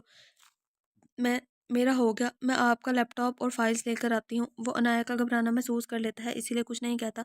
कुछ देर बाद वो इसकी चीज़ें लेकर नीचे आती है। वो चीज़ें लेते हुए इसको मुखातिब करता है। सुनो, जाने में शाम को अच्छा सा तैयार होना, और हाँ, कुछ मेहमान आएंगे शाम को, तो इनके खाने पीने का सब इंतज़ाम तुम खुद कर लोगी, अकेली कमरे में ना बैठी रहना, ओके जी? और हाँ, बाकी सब काम मैंने नूरा नूरा बीवी को समझा दिए, इनका भी ख्याल रखना, कहकर सब काम ठीक से हों, मुझे कोई गलती नहीं चाहिए, ओके जी? ओके, फिर जाने मीर, मैं चलता हूँ। बस एक बात, और सारा दिन इधर उधर की बातें सोच के परेशान ना करना खुद को, समझी? फ़ी अमानिल्लाह, फ़ी अमानिल्लाह। वो चला जाता है और नाया भी आज पूरा दिन इसके कहे के मुताबिक गुजारती है और सारा खाना खुद बनाती है, हर काम दिलचस्पी से करती है। फिर नूरा बीबी का निकाला हुआ जोड़ा भी पहनती है और हल्का-हल्का मेकअप भी करती है, जिससे वो अपने हुस्न में इज़ाफ़े के बायस किसी को भी अपना दीवाना बनाने की हद तक प्यारी लग रही थी। नूरा बीबी कुछ रह तो नहीं गया, वरना मीर गुस्सा करेंगे। अरे नहीं मेरी जान, सब ठीक है। वैसे क्या आपको पता है कि कौन आ रहा है? हादी बेटा ने कहा था कि आपके लिए सरप्राइज़ है। वो खामोश रहती है और फिर से इधर-उधर चीज़ों को देखने लग जाती है। इतना मत घबराओ, हादी कुछ नहीं कहेगा। आपको जानती हूँ मैं, आपके माँ-बाप के बाद मैंने ही तो इसको इसके माँ-बाप आप जानती हैं कि इसके माँ-बाप के बाद मैंने ही तो इसको पाला है। अपनी तो कोई औलाद नहीं, मेरी तो बस यही है, इनके सहारे जी रही हूँ। वो बेटा है मेरा, बहुत नरम दिल और खुश मिजाज हुआ करता था। ये तो बस हालात ने इसको ऐसा बना दिया। वो खामोशी से नूरा बीबी की बातें सुनती है। बेटी, अगर बुरा ना मानो तो मैं तुमसे कुछ मांगूं? आप ऐसे कहकर मुझे शर्मिंदा ना करें, आप बड़ी हैं, आप हुक्म करें। नहीं बेटी, बस गुजारिश है, मीर हादी को माफ़ कर दो। मैं जानती हूँ कि तुम्हारे साथ गलत हुआ है, लेकिन मेरा यकीन करो, इस सब के पीछे कोई ना कोई वजह ज़रूर होगी जो वक्त आने पर सबके सामने आ जाएगी। लेकिन मैं ये भी जानती हूँ कि जब तक तुम मीर बेटे को माफ़ नहीं करोगी, वो खुद को कभी माफ़ नहीं करेगा। क्या आपको सच में लगता है कि मेरे माफ़ करने से सब ठीक हो जाएगा, सब ठीक होगा या नहीं? ये तो नहीं पता, लेकिन सब बहुत बहुत कुछ आसान हो जाएगा। ठीक है, अगर आप कहती हैं तो मैं कोशिश करूँगी। शुक्रिया बेटा, मेरी बात का मान रखने के लिए। बेटी भी कहती हैं और फिर शुक्रिया कहकर शर्मिंदा भी करती हैं। नहीं, नहीं, ऐसा कुछ नहीं है। अच्छा, आपको पता है कि मीर की फैमिली कहाँ है? मैंने जब से यहाँ आई हूँ, हाशिर के सिवा किसी को नहीं देखा। वैसे हाशिर क्या लगता है मीर का चचेज़ाद भाई है। वैसे अगर आप ये सब कुछ आदि से पूछेंगी तो इसको अच्छा लगेगा, वो खुद भी आपको सब कुछ बता देगा जी। वैसे वो कब तक आएँगे? मुझे बहुत भूख लग रही है, तो आप फ़ोन करके पूछ लो बेटा। बीवियों को शौहर के पीछे फ़ोन करना, इसकी परवाह करना शौहर को बहुत अच्छा लगता है। आज आज आप फ़ोन लेकर आज आप फ़ोन लेकर ना मैं फिर कभी आज आप फ़ोन कर लेना, मैं फिर कभी कर लूँगी। किसको फ़ोन करना है? नूरा बीबी, दरवाज़े से आवाज़ आई थी जिस पर इसने फ़ौरन मुड़कर देखा, क्योंकि ये एक लड़की की आवाज़ थी। बेबी, आपका भाई, और कहाँ और बच्चे कहाँ हैं? हादी बेटा, हाशिर भी नजर नहीं आ रहा। अंदर आओ। यहाँ दरवाजे में क्यों खड़ी हो? अल्लाह अल्लाह। नूरा बीबी, सब सवालात एक साथ ही पूछ लिए, सांस तो ले लें। बच्चे हाशिर के साथ हैं, वो रास्ते में आइसक्रीम खाने रोक गए थे। क्या करूँ, मेरी बेटी इतने दिनों बाद जो घर आई है। वो सब अंदर आ जाते हैं। अनाया एक तरफ खड़ी खामोशी से सबको देख रही थी। हुरिया की नज़र अनाया पर पड़ी तो हादी को मुखातिब करते हैं, भाई ये मेरी भाभी है ना, अल्लाह ये कितनी प्यारी है। वो अनाया के पास जाती हैं, जो बिला तकल्लुफ इसके गले लग जाती है और इसके कान में सरगोशी करती है, मैं हुरिया खान हूँ, हादी खान की इकलौती बहन। सब मुझे बेबी कहते हैं। मैं जानती हूँ जिस तरह आपका और भाई का निकाह हुआ था, लेकिन प्लीज़ आप भाई का गुस्सा मुझ पर ना उतारना। मुझे आप बहुत पसंद आई हो। हम दोनों बेस्ट फ्रेंड बन जाते हैं और फिर मिलके आपके और मेरे दोनों के बदले लेंगे भाई से, प्लीज़। अनाया खामोशी से मीर को देख रही होती है, जिसके चेहरे पर खुशी की एक अलग ही चमक थी। फिर इसकी नज़र नूरा बीबी पर पड़ती है, जो इसे आंखों से ही सबको अपनाने का कहती हैं, तो वो भी हुरिया के कमर पर बाजू बांध लेती है, लेकिन इसके लिए तुम्हें मेरी कुछ बातें मानना पड़ेंगी। बोलो, मंजूर है? वो एक खुशगवार हैरानगी से इसको देखती है और बाजों के सार को मजबूत करती है। जी ज़रूर, लेकिन फिर भी आपको भाभी नहीं कहूँगी, आपके नाम से बुलाया करूँगी, क्योंकि भाभी से तो ऐसे लग रहा है जैसे पता नहीं कितनी बड़ी हो आप। ठीक है, मंजूर है मुझे। मुझे भी। तो फिर नाम बताएं अपना। मिसिस मीर हादी खान। हाशिर और बच्चे भी आ चुके थे, लेकिन मीर हादी के इशारा करने पर खामोशी से खड़े इन दोनों की बातें सुन रहे थे। वो एक नज़र हादी को और फिर नूरा बीबी को देखती हैं। बताए ना क्या नाम है मेरी दोस्त का? अनाया। वो कुछ कहते कहते रुकती है। अब मेरा नाम अनाया मीर हादी खान है। जैसे वो मीर हादी को बताना चाह रही थी कि वो सब कबूल करने के लिए तैयार है, और मीर हादी चाहकर भी अपनी खुशी का छुपा नहीं पाया था। हाशी चाचू, हमें भी इनके पास जाना है, हम जाएं? जी जाओ। ये 5 साल का अजलान और 7 साला जिमल थे। वो फौरन भागकर नायक के पास आते हैं। हेलो प्रिंसेस, कैसी हो? देख लो, हमने तुम्हें ढूंढ ही लिया। अजलान ने इसकी बात पर सब हैरत से इसको देखते हैं। हाँ तो और क्या, हमने कहा था ना कि आप हमारी परी हो, आपको खोने नहीं देंगे, ढूंढ लेंगे हम। तो बोलो, ढूंढ लिया ना? अब की बार जिमल बोली थी। ओहो माय लव, आप यहाँ? अनाया फौरन से इन दोनों को गले से लगाती है और इस्लान फौरन अनाया की गोद में चढ़ जाता है। प्रिंसेस, अब अपने लव को दोबारा तो नहीं छोड़ कर जाओगी? अरे नहीं नहीं माई लव, तुम जैसे हैंडसम को कौन छोड़ सकता है? अनाया का ये रूप सबके लिए बिल्कुल नया था, लेकिन इनकी बातें ज़्यादा हैरानकुन थी। ओके हीरो, तुम लोग पहले भी मिल चुके हो क्या? हुरिया ने सबकी हैरत को ख़त्म करने के लिए सवाल किया था। हाँ ना बेबी, अब तुम्हें कैसे समझाऊं? याद है 2 साल पहले जब हमें दो लड़कों ने मिलकर किडनैप किया था, तो एक प्रिंसेस ने हमें बचाया था, लेकिन एंजल के आने से पहले ही वो चली गई थी, जिसकी वजह से हम इसको किसी से मिलवा नहीं सके थे। ये वही है। वैसे एंजल, आपने मेरी प्रिंसेस को कहाँ से ढूंढा? अजलान और जिमल हादी को एंजल कहते हैं क्योंकि जब भी वो इन्हें किसी भी ज़रूरत हो वो इनके पास पहुंच जाता है। वैसे प्रिंसेस, याद है हमने तुम्हें अपने एंजल के बारे में बताया था, और वो ये हैं। एंजल वैसे तुमने हमारे एंजल को कैसे ढूंढा? बहुत बोलते हो तुम। टाइगर, भूख नहीं लगी क्या तुम्हें? मुझे तो बहुत भूख लग रही है, पहले कुछ खा लेते हैं, बाकी बातें बाद में कर लेंगे प्लीज़। हादी भी आकर अनाया का हाथ साथ देता है और फिर खाना खाने लग जाते हैं। खाने के बाद सब लाउंज में बैठे बातें कर रहे थे और अनाया खामोशी से सबको देख रही थी। इसने पहली बार मीरा हादी को ऐसे खुश देखा था, लेकिन न जाने क्यों इसकी खुशी में भी अनाया को कहीं न कहीं मीरा हादी के चेहरे पर परेशानी के तासरात महसूस हो रहे थे। पर वो बार-बार खुद को मीरा हादी को इस तरह देखने से रोकने की कोशिश कर रही थी। लेकिन हादी खुद ब खुद बखूबी खुद को अनाया की नज़रों के हिसाब में महसूस कर रहा था। 1-2 बार इसने नज़रें उठाकर देखा, लेकिन अनाया नज़रें चुरा लेती है। इन सबको इन सबको बातें करते करते वक्त का अंदाजा नहीं हो रहा था। बच्चे भी दोनों अनाया की गोद में ही सो गए थे। फिर हुरिया और हाशिर इन दोनों को वहीं छोड़कर अपने अपने कमरों में चले गए। अनाया गहरी सांस भरती और मीर हादी को मुखातिब करती है, जो कि अपने फ़ोन में कुछ कर रहा था। मीर दूसरी जानिब से कोई जवाब नहीं मिलता, तो अब वो ज़रा ऊंचा बोलती है, मीर, क्या कुछ कहा? क्या हुआ है? नहीं कुछ नहीं। नहीं कुछ नहीं, क्यों? अगर बुरा ना माने तो कुछ पूछूं? जी सब ठीक है ना? इस दिन आप वहाँ पर आ गए थे, मैंने आपको दूर खड़े देखा था, लेकिन आप तब तक पास नहीं आए थे जब तक मैं वहाँ से चली नहीं गई थी। ऐसा क्यों? नहीं, ऐसी कोई बात नहीं है, तुम ज़्यादा सोच रही हो। ओके, थोड़ी देर की खामोशी के बाद बोली थी, एक और बात पूछूं?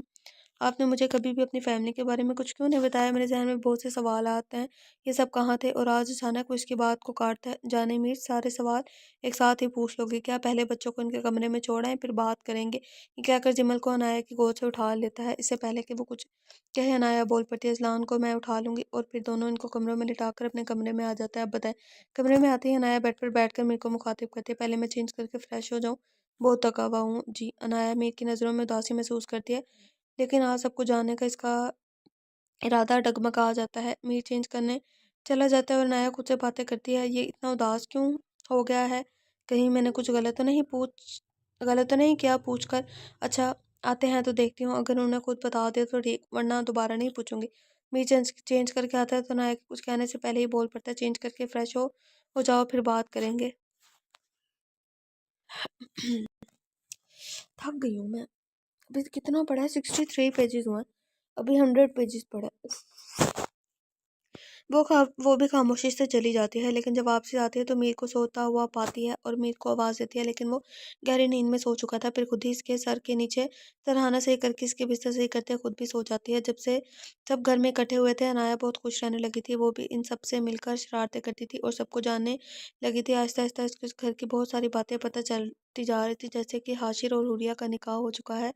ये भी इसको तब पता चला था जब पहली बार हाशिर ने इसके सामने हुर्रे को मुखातिब किया था, वो भी बेगम कहकर। वैसे तो इनको इन दोनों की नोक-झोंक से इस रिश्ते का एहसास हो गया था, लेकिन निकाह का पता चलने के बाद वो बहुत ज़्यादा खुश थी। लेकिन अभी भी बहुत सी बातें ऐसी थी जिनसे वो अनजान थी। अनाया का ये नया रूप सबको बहुत अच्छा पसंद आ रहा था। अब वो सबसे अच्छे से बात करती थी। कई बार तो हाशिर के साथ भी इसकी नोक-झोंक हो जाती थी। नूरा बीबी की भी वो सारी बातें मानती थी, क्योंकि हर वक़्त इसको घरदारी की बातें बताती और सिखाती रहती थी। लेकिन हादी के साथ अभी भी वो खुलकर बात नहीं कर पाती थी। दूसरी जानिब हादी भी इससे ज़्यादा बात नहीं करता था, क्योंकि वो अभी तक इसकी पहली मोहब्बत वाली बात को ज़हन से नहीं निकाल पा रहा था और ना ही इसे पूछने की जिसारत कर पा रहा था। लेकिन वो अनाया को अपनी फैमिली के बारे में सब बताने का इरादा कर चुका था। पिछले कुछ दिनों से वो बार-बार किसी न किसी बहाने से मीर से इसकी फैमिली के बारे में पूछ चुकी थी, लेकिन मीर हर बार कोई न कोई बहाना बनाकर टाल देता था। आज भी वो मीर से वही सवाल कर बैठी थी। न जाने क्यों आज मेरे को खुद पर बाँधते बंधे बंध सब टूटते हुए महसूस हो रहे थे। बेइख्तियार मीर की आंखों से आंसू टूटकर गिरे, जो अनाया को बहुत बेचैन कर गए थे। मीर, रो क्यों रहे हैं आप? क्या मैंने कुछ गलत पूछ लिया? वो अनाया के हाथ को मजबूती से थाम लेता है। जाने मीर, तुम मुझसे वादा करो, कभी मुझे छोड़कर तो नहीं जाओगे ना? लेकिन मीर, वादा करो मुझसे, प्लीज़ वादा करो। अच्छा, रोना तो बंद करें। नहीं, पहले वादा करो। अच्छा, मैं वादा करती हूँ, प्लीज़ रोना बंद करो। मुझे कुछ हो रहा है, प्लीज़ आप पक्का वादा? हाँ बाबा, पक्का वादा, कभी नहीं छोड़ोगे ना? नहीं, कभी नहीं, चाहे कुछ भी हो जाए। हाँ, कुछ भी हो जाए, मुझ पर यकीन करोगी ना? हाँ यकीन कामिल करोगे ना? यकीन कामिल करूँगी, पक्का। लेकिन क्या? तुम्हें मुझसे हमदर्दी हो जाएगी? हमदर्दी क्यों हम तो मियाँ बीवी है ना? पर क्या निकाह के रिश्ते में हमदर्दी नहीं एहसास होता है? अपनायत होती है, यकीन होता है, लेकिन इसको हमदर्दी का नाम नहीं दे सकते। लेकिन तुम तो, वो कुछ कहते-कहते रुका। शायद पहली मोहब्बत का ख्याल आ गया था। क्या मैं मीर, तुम तो मुझसे मोहब्बत नहीं करती ना? निकाह का ताल्लुक बहुत मज़बूत होता है। यकीन करने के लिए ये मोहब्बत का मोहताज नहीं होता, पर मोहब्बत तो ताल्लुक को मज़बूत कर देती है ना? हाँ, पर तुम मुझसे मोहब्बत नहीं करती ना? पता नहीं क्या मतलब। इधर-उधर की बातें छोड़े और जो मैंने पूछा है वो बताएँ। वो गहरी साँस लेता है। अगर ना बताऊँ पाऊँ तो क्यों यकीन नहीं है मुझ पर? क्या बात यकीन की नहीं, हिम्मत की है? वो उसका हाथ थामती है। मैं हूँ ना आपके साथ, तो फिर डर कैसा खोने का? वो आहिस्ता से कहता है, क्या क्या मतलब? कुछ नहीं, प्लीज़ मुझे बताओ ना अपनी फैमिली के बारे में। वो कुछ देर की खामोशी के बाद इसको अब सब कुछ बता देता है। 2 साल पहले हादी और हाशिर दोनों के पेरेंट्स और हाशिर के भाई भाभी घूमने के लिए घर से गए थे। हाशिर ने हॉस्पिटल से फ्री होकर हुरिया को यूनिवर्सिटी से लेकर जाना था और हादी ने दोनों बच्चों को स्कूल से पिक करने जाना था। हादी स्कूल के बाहर बच्चों का इंतज़ार करता, जब इसको एक अननोन नंबर से कॉल है। अगर अगर अपनी फैमिली का आखिरी दीदार करना हो तो कर लो। वो जल्दी से वहाँ पर खड़ी एक लड़की से अपने बच्चों को पिक करके एक एड्रेस पर पहुँचाने की रिक्वेस्ट करता है और खुद हाजिर को कॉल करता है। इस एड्रेस पर पहुँच जाता है, लेकिन वहाँ पर कोई नहीं मिलता। फिर आसपास के लोगों को से पता चलता है कि वहाँ पर 1 घंटा पहले कार पर अटैक हुआ था, जिसमें वो कार में मौजूद सब लोगों की डेथ हो गई। पुलिस इन सब की बॉडीज़ को हॉस्पिटल लेकर जा चुके हैं। हाशिर और हुरिया पहले ही हॉस्पिटल में मौजूद है। मीर को बच्चों का ख्याल आया, वो स्कूल की तरफ रवाना होता है, तो इसको इसी नंबर पे कॉल आती है, जिसमें वो इस लड़की और दोनों बच्चों को एक बंद जगह पर बांध दिया होता है और साथ एक मैसेज था, तुम जो कर सकते हो कर लो, लेकिन तुम्हारी पूरी फैमिली की डेथ मेरे हाथों ही लिखी है। बाकी सब तो अपनी मंजिल पर पहुंच गए हैं, अब बस ये बच्चे ही बचे हैं, अब इनकी बारी है। मीर पागलों की तरह सड़कों पर अब इस जगह की तलाश में भटक रहा था। इसको कुछ समझ नहीं आ रहा था वो क्या करे। तकरीबन आधे घंटे बाद इसको एक दूसरे अननोन नंबर से कॉल आती है। वो उठाता है। जिमल बात करती है। एंजल, हम स्कूल की बैकग्राउंड वाली बिल्डिंग में हैं, हमें आकर ले जाओ। जब वो वहाँ पहुँचता है तो बच्चे इसको बताते हैं कि एक प्रिंसेस ने हमारी जान बचाई थी और वो भी इनके साथ इसी जगह पर कैद की गई थी, लेकिन इसने हमें बचा लिया। वो कब से आपका इंतज़ार कर रही थी, लेकिन आपसे मिलकर जाए, लेकिन इसको बहुत चोट लगी थी और इसने कहीं जाना था तो वो चली गई। वो जैसे ही निकली मीर हादी पहुंच गया था। हाशिर और हुरिया के बारे में वो लोग नहीं जानते थे क्योंकि वो दोनों शुरू से हॉस्टल में थे और घर सिर्फ छुट्टियों में जाया करते थे, वो भी बहुत कम, इसलिए इनको जानकर कोई खतरा ना था। हाशिर और हादी दोनों के बाबा पुलिस में थे। हाशिर का बड़ा भाई स्पेशल फोर्सेस में था। इन तीनों ने मिलकर एक बहुत बड़े स्मगलर को फांसी दिलवाई थी। इसके बाद इनको थ्रेटिंग कॉल्स और मैसेजेस आने लगे थे, इसलिए वो बहुत एहतियात रहने लगे थे। लेकिन इस वाक़े से 2 हफ़्ते पहले वो सब बंद हो गया था। लेकिन इनको क्या पता था कि वो तूफ़ान से पहले की खामोशी थी। ये सब को भी मीर को पुलिस ने बताया था जब वो इनकी बॉडीज़ को लेने गया था। इसके बाद ना तो मीर ने में कुछ कहने की हिम्मत थी और ना ही अनाया में कुछ सुनने की। हालाँकि बहुत से सवाल थे जो अनाया पूछना चाहती थी, लेकिन इस वक़्त मीर की हालत इसको इजाज़त नहीं देती और वो दोनों खामोश रहते हैं। अनाया ने आज पहली बार मीर को अपना सहारा दिया था। मीर काफ़ी देर तक इसके कंधे पर सर रखते रोता रहा था। मीर, बहुत देर हो गई है, प्लीज़ अब रोना बंद करो।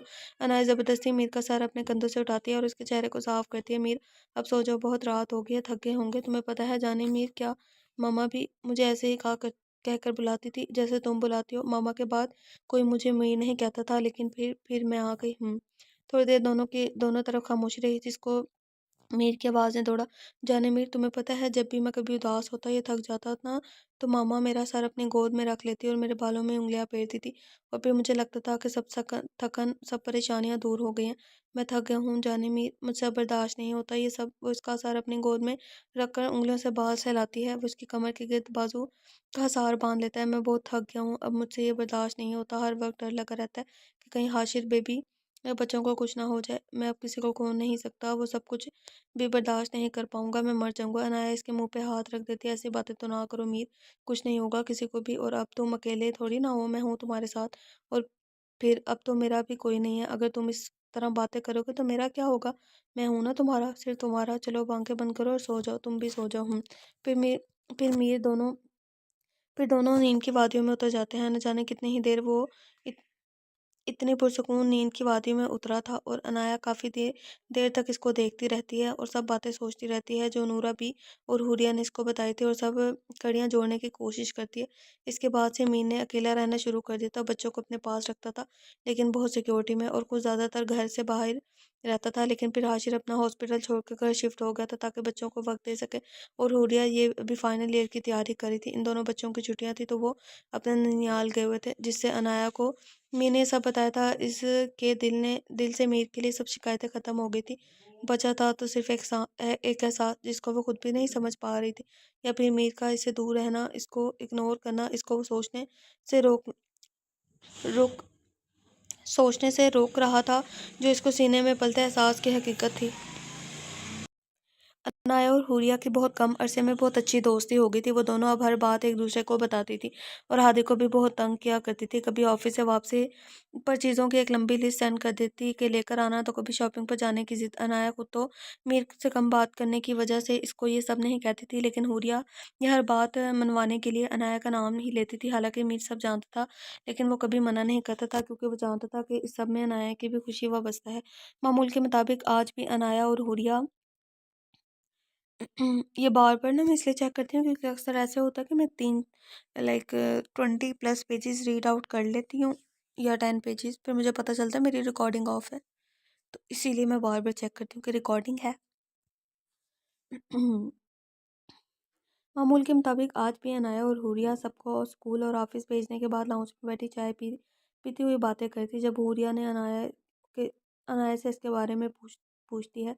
वैसे तो अनाया हुरिया को सब बता चुकी थी, लेकिन आज वो हादी के कहने पर इससे इसकी मोहब्बत के बारे में जानना चाहती थी।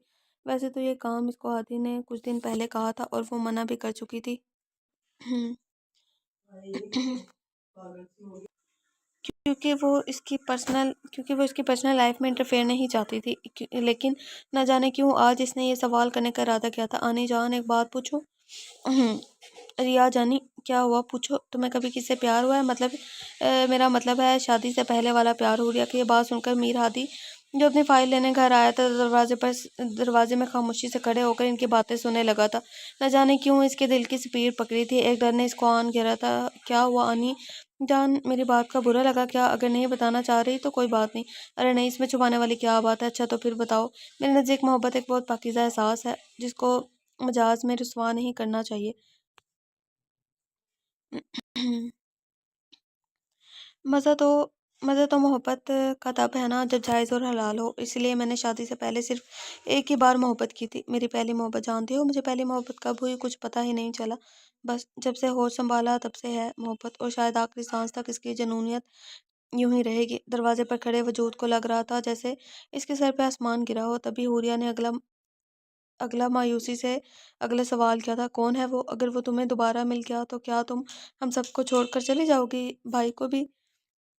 अरे पागल, ये कैसी बातें कर रही हो? भला पहली मोहब्बत की खातिर कोई अपने शौहर को छोड़ता है? क्या बल्कि दुनिया का उसूल है हर शौहर की खातिर बेटियों को अपनी पहली मोहब्बत कुर्बान करना पड़ती है। मतलब हुरिया ने समझी से पूछा।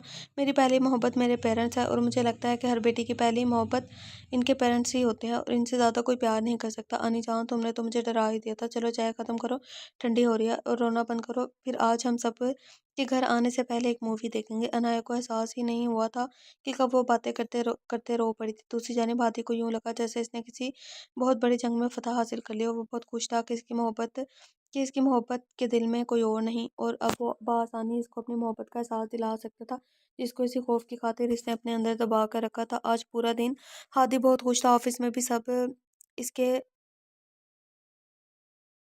इसके इस बदलाव को महसूस कर रहे थे। हादी सिर्फ इसी इंतजार में था कि कब शाम हो और वो घर जाए। लेकिन ऐन वक्त पर एक अर्जेंट मीटिंग आ गई थी जो मीर मिस नहीं कर सकता, और मसरूफियत के सबब इसको वक्त का अंदाज़ा ही नहीं हुआ था। आज हुरिया के कहने पर अनाया तैयार हुई थी क्योंकि हुरिया ने इसको कहा था कि मीर को अच्छा लगेगा अगर वो इसके आने से पहले तैयार हो। वो तैयार होकर नीचे आ जाती है। हुरिया ने अपनी कुछ असाइनमेंट्स बनाने के लिए अपने कमरे में चली जाती है। नूरा बीबी इसको देखकर बहुत खुश होती हैं और ढेरों दुआएं इसकी नज़र करती हैं और कुछ पढ़कर इस पर फूंक मारती हैं।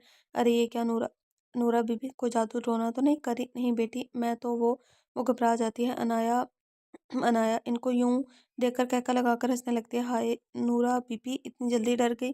अनाया का ये रूप इनको बहुत अच्छा लगता है। अनाया हंसते हुए इसके गले से लग जाती है। मैं जानती हूँ आप दुआएं पढ़कर फूंक रही थी, मैं तो बस आपके साथ मजाक कर रही थी और आप तो डर गई। नूरा नूरा भी, क्या मैं कुछ देर ऐसे ही आपके सीने से लगी रहूं? आपको बुरा तो नहीं लगेगा? असल में ना आपके सीने से लगकर वही सुकून मिला है जो मामा के सीने से लग के मिलता है। ऐसा लग रहा है कि मैं अपनी मामा के पास हूँ। आपको बुरा तो नहीं लगेगा ना?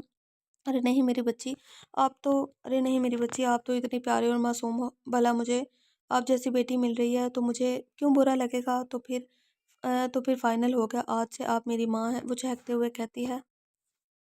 ठीक है, जैसे मेरी बेटी खुश हो। नूरा बिना आँखों से इसको देखती रहती है और इसके बालों को सहलाती है। हाशिर और हादी दरवाजे में खड़े बगौर इन दोनों को देख रहे थे। जैसे ही अनाया नूरा बीबी से दूर होने लगती है तो फ़ौरन इनके पास आ जाते हैं। अरे नूरा बीबी, सारा प्यार अगर आप मेरी बेगम को दे देंगे तो मैं क्या करूँगा? नूरा बीबी अनाया को के साथ ही हाथी को भी अपने सीने से लगा जाती हैं, जिस पर अनाया के दिल में एक अजीब सी लहर पैदा होती है जिसे हादी बकौल महसूस करता है लेकिन खामोश रहता है। अरे भाई ये क्या? नूरा भी सारा दिन प्यार इन दोनों को ही, बस मुझे भी चाहिए। वैसे भी तो मैं छोटा हूँ ना, मेरा ज़्यादा बनता है। हाशिरपुर सोच लहजे में अनाया की तरफ देखते हुए कहता है जैसे इसको चुराने की कोशिश करो और वो कामयाब भी हो जाता है। ये क्या बात हुई? पर नूरा बीबी, मैं तो सबसे छोटी हूँ ना, मेरा हिस्सा ज़्यादा होता है। चाहे वैसे भी ये तो आपसे प्यार लेते रहते हैं, इसलिए अब मेरी बारी होगी ना। वो जैसे अभी रो पड़ेगी। ओए छिपकली, रोने वाली क्यों हो गई हो? ले लेना तुम भी प्यार, मगर छोटी वाली बात तो रहने ही दो, क्योंकि हाथी मुझसे बड़ा है और इस तरह तो तुम मेरी भाभी हुई ना। हाँ, अगर ऐसी बात है तो फिर पहले तो मुझे तुम नहीं आप बोलो, और दूसरा ये कह कहाँ की तमीज़ है कि अपनी भाभी को छिपकली कह रहे हो? हाँ, वो भी अब नोना छोड़कर इससे इसकी तरह पुरशौक अंदाज में बात कर रही थी। हाशिर तो बस इसको देखता ही रह गया क्योंकि अब इसके पास कोई जवाब नहीं था। लेकिन मुझे तो छिपकली कहना है और मैं कहूँगा। वो बजीद हुआ था। ठीक है, इसका भी एक हल है मेरे पास। अनाया ने तपे पत्ते की बात की थी। अच्छा वो क्या? वो ये कि अगर तुम मुझे छिपकली कहना चाहते हो तुम्हें मेरा भाई तो फिर तुम्हें मेरा भाई बनना पड़ेगा। मंजूर है मुझे, और कुछ है तो बता दो, लेकिन एक बात याद रखना, मैं तंग बहुत करूंगी तुम्हें, तो तुम्हें मेरे सारे नखरे उठाने पड़ेंगे। बोलो मंजूर है? मंजूर है छिपकली, सब मंजूर है। चलो अब सब खाने की टेबल पर, वरना खाना ठंडा हो जाएगा, हाथी ने हुक्म अंदाज में कहा था।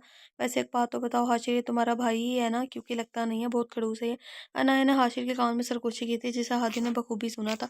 मेरी चुगलियां बाद में कर लेना, पहले खाना खा लो। अनाया शर्म से सर झुका के चलती जा रही थी। हाथी और अनाया खाने की टेबल पर चले जाते हैं और हाशिर हुरिया का पूछ कर वहां से चला चला जाता है। दोनों खामोशी से खाना खाते, जब अनाया खामोशी तोड़ती है, मीर बिना देखे जवाब दिया गया था, क्योंकि वो जानता था कि अगर इसने अनाया की तरफ देखा तो वो नजरें हटाना भूल जाएगा। आपने बताया नहीं कि कैसा लगा आपको। खाना मजे का है, तुमने बनाया। एक बात कहूँ, रोज तुम खाना बनाया करो, माँ के हाथ करो ना, माँ के हाथ जैसा जायका है तुम्हारे हाथों में।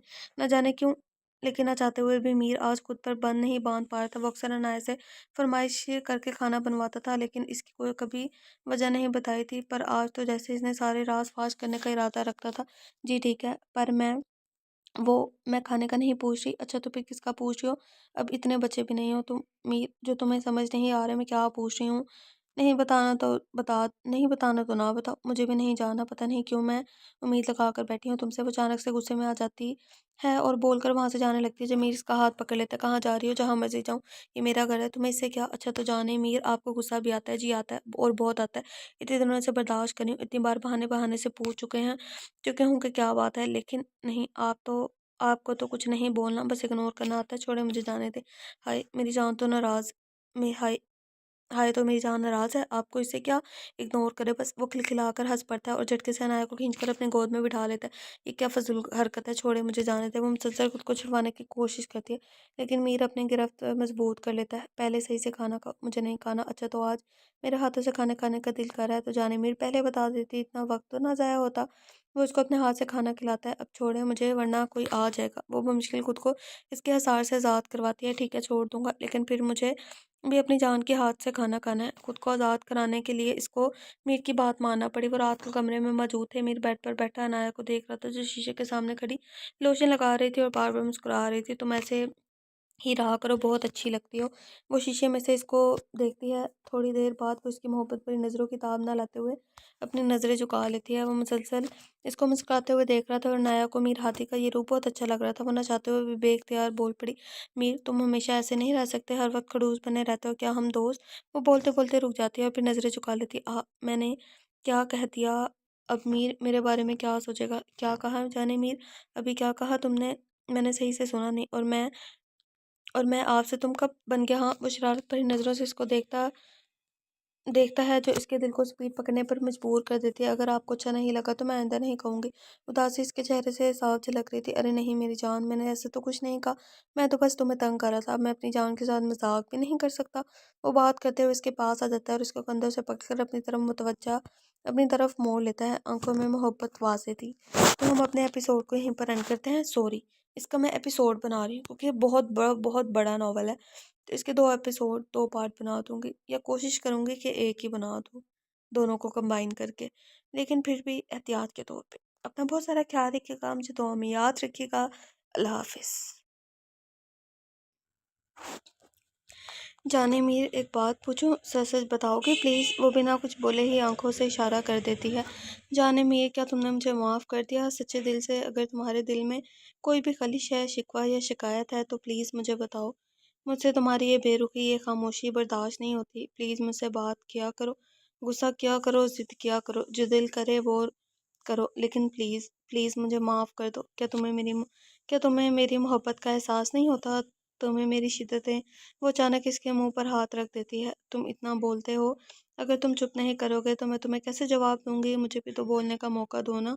वो खामोशी से इसको देखता रहा था। रोज इसको अनाया का एक नया ही रूप देखने को मिलता, जो इसके दिल को बहुत भाता था, इसकी मोहब्बत को मजीद गहरा करता है। मैं तो तुम्हें कब की माफ़ कर चुकी हूँ। वो बात करते हुए इसके चेहरे को अपने दोनों हाथों के प्याले में भरती मुझे नज़र भी आता है और महसूस भी होता है तुम्हारी मोहब्बत की मुनकिर तो मैं कभी भी नहीं थी, लेकिन कुछ शिकायतें हैं तुमसे मेरे जानान। क्या कहा तुमने जाने मीर? वही जो तुमने सुना, एक बार फिर कहो ना। क्या कहूँ? जो अभी कहा था। अभी मेरी बात मुकम्मल नहीं हुई। वो इसका कान पकड़ लेती है और वो जो इसके आगे घुटनों के बल कब से बैठा हुआ था लड़खड़ा आ जाता है। क्या कह रहे थे तुम? मैं इग्नोर करती हूँ मेरी बेरुखी? हाँ, मैंने कितनी बार तुमसे बात करने की कोशिश की, लेकिन हर बार तुम मुझे किसी ना किसी बहाने से टाल देते हो। मैंने इतनी बार पूछने की कोशिश की कि कोई बात है, कुछ हुआ है, लेकिन नहीं जनाब को तो हर बात अपने दिल में रखना ही पसंद है ना? कभी तो यकीन करो मुझ पर कोई बात है जो तंग कर रही है, या कुछ भी हो तुम मुझसे सीधा सामने से पूछ सकते हो, लेकिन नहीं अकेले ही उलझते रहना पर किसी को बताना नहीं। क्या फ़ायदा मेरे बीवी होने का अगर मैं अपने शोहर की परेशानी को ही ना दूर कर सकूँ। हाँ, ओ तो तुम्हें याद है कि तुम बीवी हो, लेकिन मैं पूछता कैसे? क्या मतलब कैसे पूछते? अभी अभी तो इतनी बातें कर रहे हो ना, ऐसे ही पूछ लो। लेकिन वो बात ही ऐसी है कि मेरे कुछ समझ में नहीं आ रहा कि मैं क्या करूँ। डर लगता क्या करूँ? मैं डर जाता हूँ कि अगर वो सब वैसा हुआ जिसका मैं गुमान भी नहीं कर सकता, तो ऐसी क्या बात थी बताओ मुझे। नहीं, अब इसकी कोई ज़रूरत नहीं। वो ये कहकर खड़ा हो जाता है। देखा, यकीन अभी भी नहीं है मुझ पर। जाओ यहाँ से, मुझे कोई बात नहीं करनी। वो भी खड़ी हो जाती है और बेड की तरफ मुड़ती है। जब मीर इसका बाजू पकड़कर इसको रोक लेता है। इतना गुस्सा, जी ये तो बहुत कम है, छोड़े मुझे, कोई बात नहीं करनी मुझे आपसे, छोड़े। वो अपनी गिरफ्त और मजबूत करता है। क्यों छोड़ूं? हक है मेरा, बीवी हो मेरी, शुक्र है ये तो याद है कि मैं बीवी हूँ। आह जाने मीर। वो मीर को धक्का देकर बेड पर जाकर बैठ जाती है। जब तक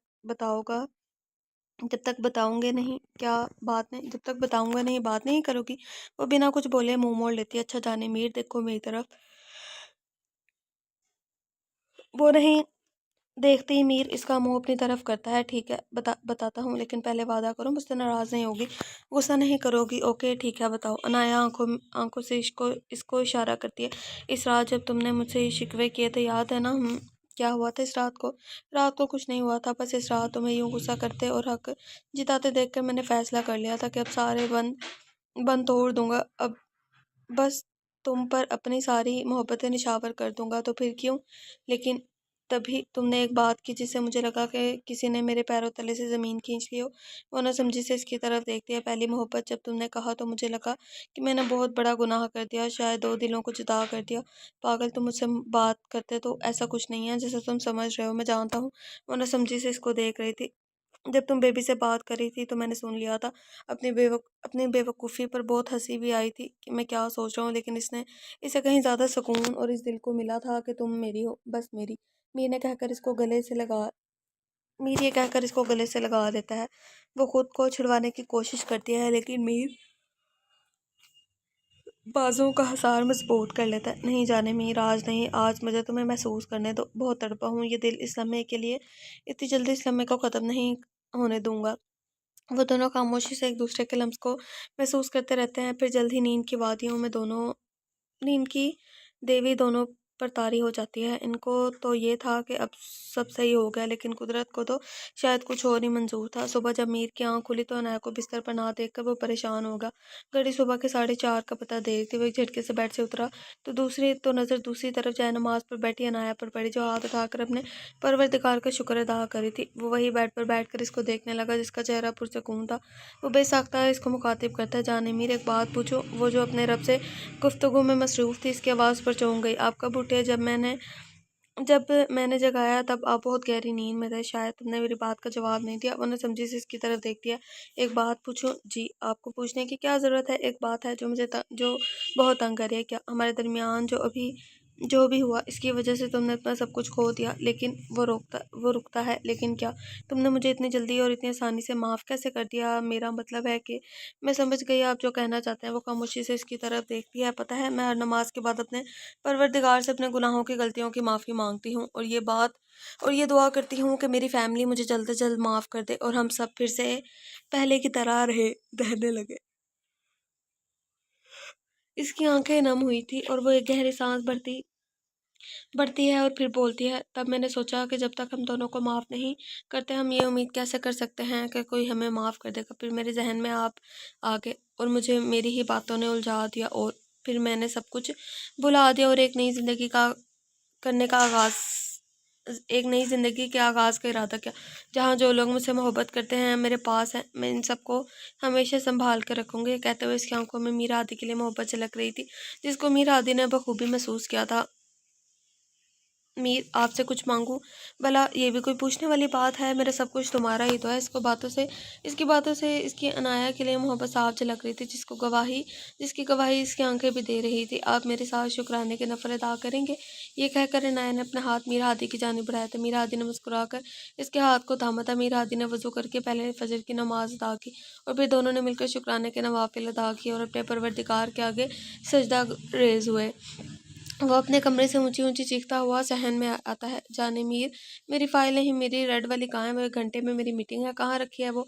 अनाया जो किचन में हुरिया के साथ मिलकर सबका नाश्ता और लंच तैयार कर रही थी, जल्दी से मीर की आवाज़ पर बाहर आती है। वहीं स्टडी में टेबल पर पड़ी थी, अब सो ऊपर ही तो रखी थी, मैंने देखा है वहाँ नहीं है।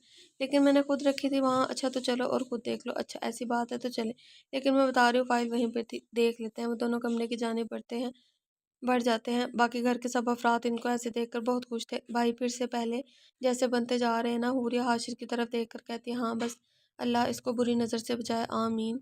नूरा नूरा भी की तरफ से सदा आई थी। अनाया कमरे के अंदरूनी दरवाजे से मीर की स्टडी में दाखिल हुई तो मीर भी इसको फॉलो करता है। ये देखे, यहीं तो पड़ी होती है फाइल, मैंने कहा था ना। लेकिन मैंने खुद देखा था यहाँ नहीं थी, तो अब कहाँ से आई मीर? मीर अनाया को पीछे से अपने बाजों के सार में बढ़ता है, जिस पर अनाया की धड़कनें बरहम होने लगती है। जी जाने मीर, ये क्या कर रहे हैं आप? क्यों नहीं कर सकता? जी नहीं, नहीं कर सकते हैं। क्यों? मीर आंखें बड़ी कर करके देखता है, क्योंकि मैं भी बहुत मसरूफ़ हूँ। चले अब छोड़े मुझे, और खुद भी जल्दी से तैयार होकर नीचे आ जाए, फिर कहेंगे कि देर हो गई है। यार आज तो बहुत ज़्यादा नींद आ रही है। अनाया कहते हुए खुद को मीर के बाजू से आज़ाद करवाते कमरे से बाहर चली जाती है और मीर इसको देखता रह जाता है। सब नाश्ता करते हैं। हाशिर आज जल्दी चला जाता है क्योंकि इसके बच्चों को स्कूल और हुरिया को यूनिवर्सिटी ड्रॉप करना था। इन सबको भेज कर अनाया मीर का लैपटॉप और फाइल लेकर आती है और मीर को देती है, लेकिन मीर इसको इग्नोर करता है। और नूरा भी से मुखातिब होता है। नूरा भी, हो सकता है आज रात को मुझे आने में देर हो जाए, एक ज़रूरी काम से शहर से बाहर जाना है। और हुरिया और बच्चे भी आज हाशिर की फ्लैट पर जाएंगे और हाशिर के हॉस्पिटल के करीब है। हाशिर को भी आज काम ज़्यादा है हॉस्पिटल में, तो वो लोग भी रात को देर से आएंगे। मैं पूरी कोशिश करूँगा कि रात को घर आ जाऊँ। ये भी मुमकिन है कि आज रात वापस ना आ पाऊँ। वो ये कहता हुआ बाहर की जानिब बढ़ जाता है और नूरा भी किचन की जानिब। अनाया भागती हुई मीर के पीछे जाते हुए उसका हाथ पकड़ लेती है। आप नाराज़ हो? नहीं तो मैंने क्यों नाराज़ होना है? वो बिना देखे जवाब देता है और अपना हाथ छुड़वाने की कोशिश करता है, लेकिन अनाया दोनों हाथों से इसका हाथ मजबूती से थाम लेती है। प्लीज़ मुझे माफ़ कर दे, इस तरह मुझसे नाराज़ होकर ना जाए। मुझे नहीं मालूम था कि आपने मुझसे ये बात करनी है। सॉरी, प्लीज़ माफ़ कर देना। मीर हाथ छुड़वा कर आगे बढ़ जाता है। जब अनाया की आवाज़ पर मुड़कर इसको हैरानगी से देखता है। अपनी जान से यूँ खफा होकर जा रहे हैं आप?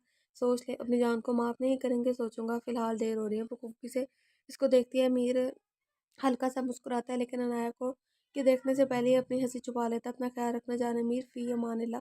और कुछ पढ़कर इस पर फूंक मार देती है। Excuse me sir, sorry to disturb you, मुझे पेशेंट का रूटीन चेकअप करना है, आप प्लीज़ थोड़ी देर के लिए बाहर चले जाएंगे? वो जो कब से इसको देखते हुए माजी के पन्नों को सोच रहा था, डॉक्टर की आवाज़ पर हाल में आता है। डॉक्टर इसको चेकअप करती है और फिर बाहर मीर हादी के पास आती है। अब कैसी है वो? इसको अभी तक होश क्यों नहीं आया?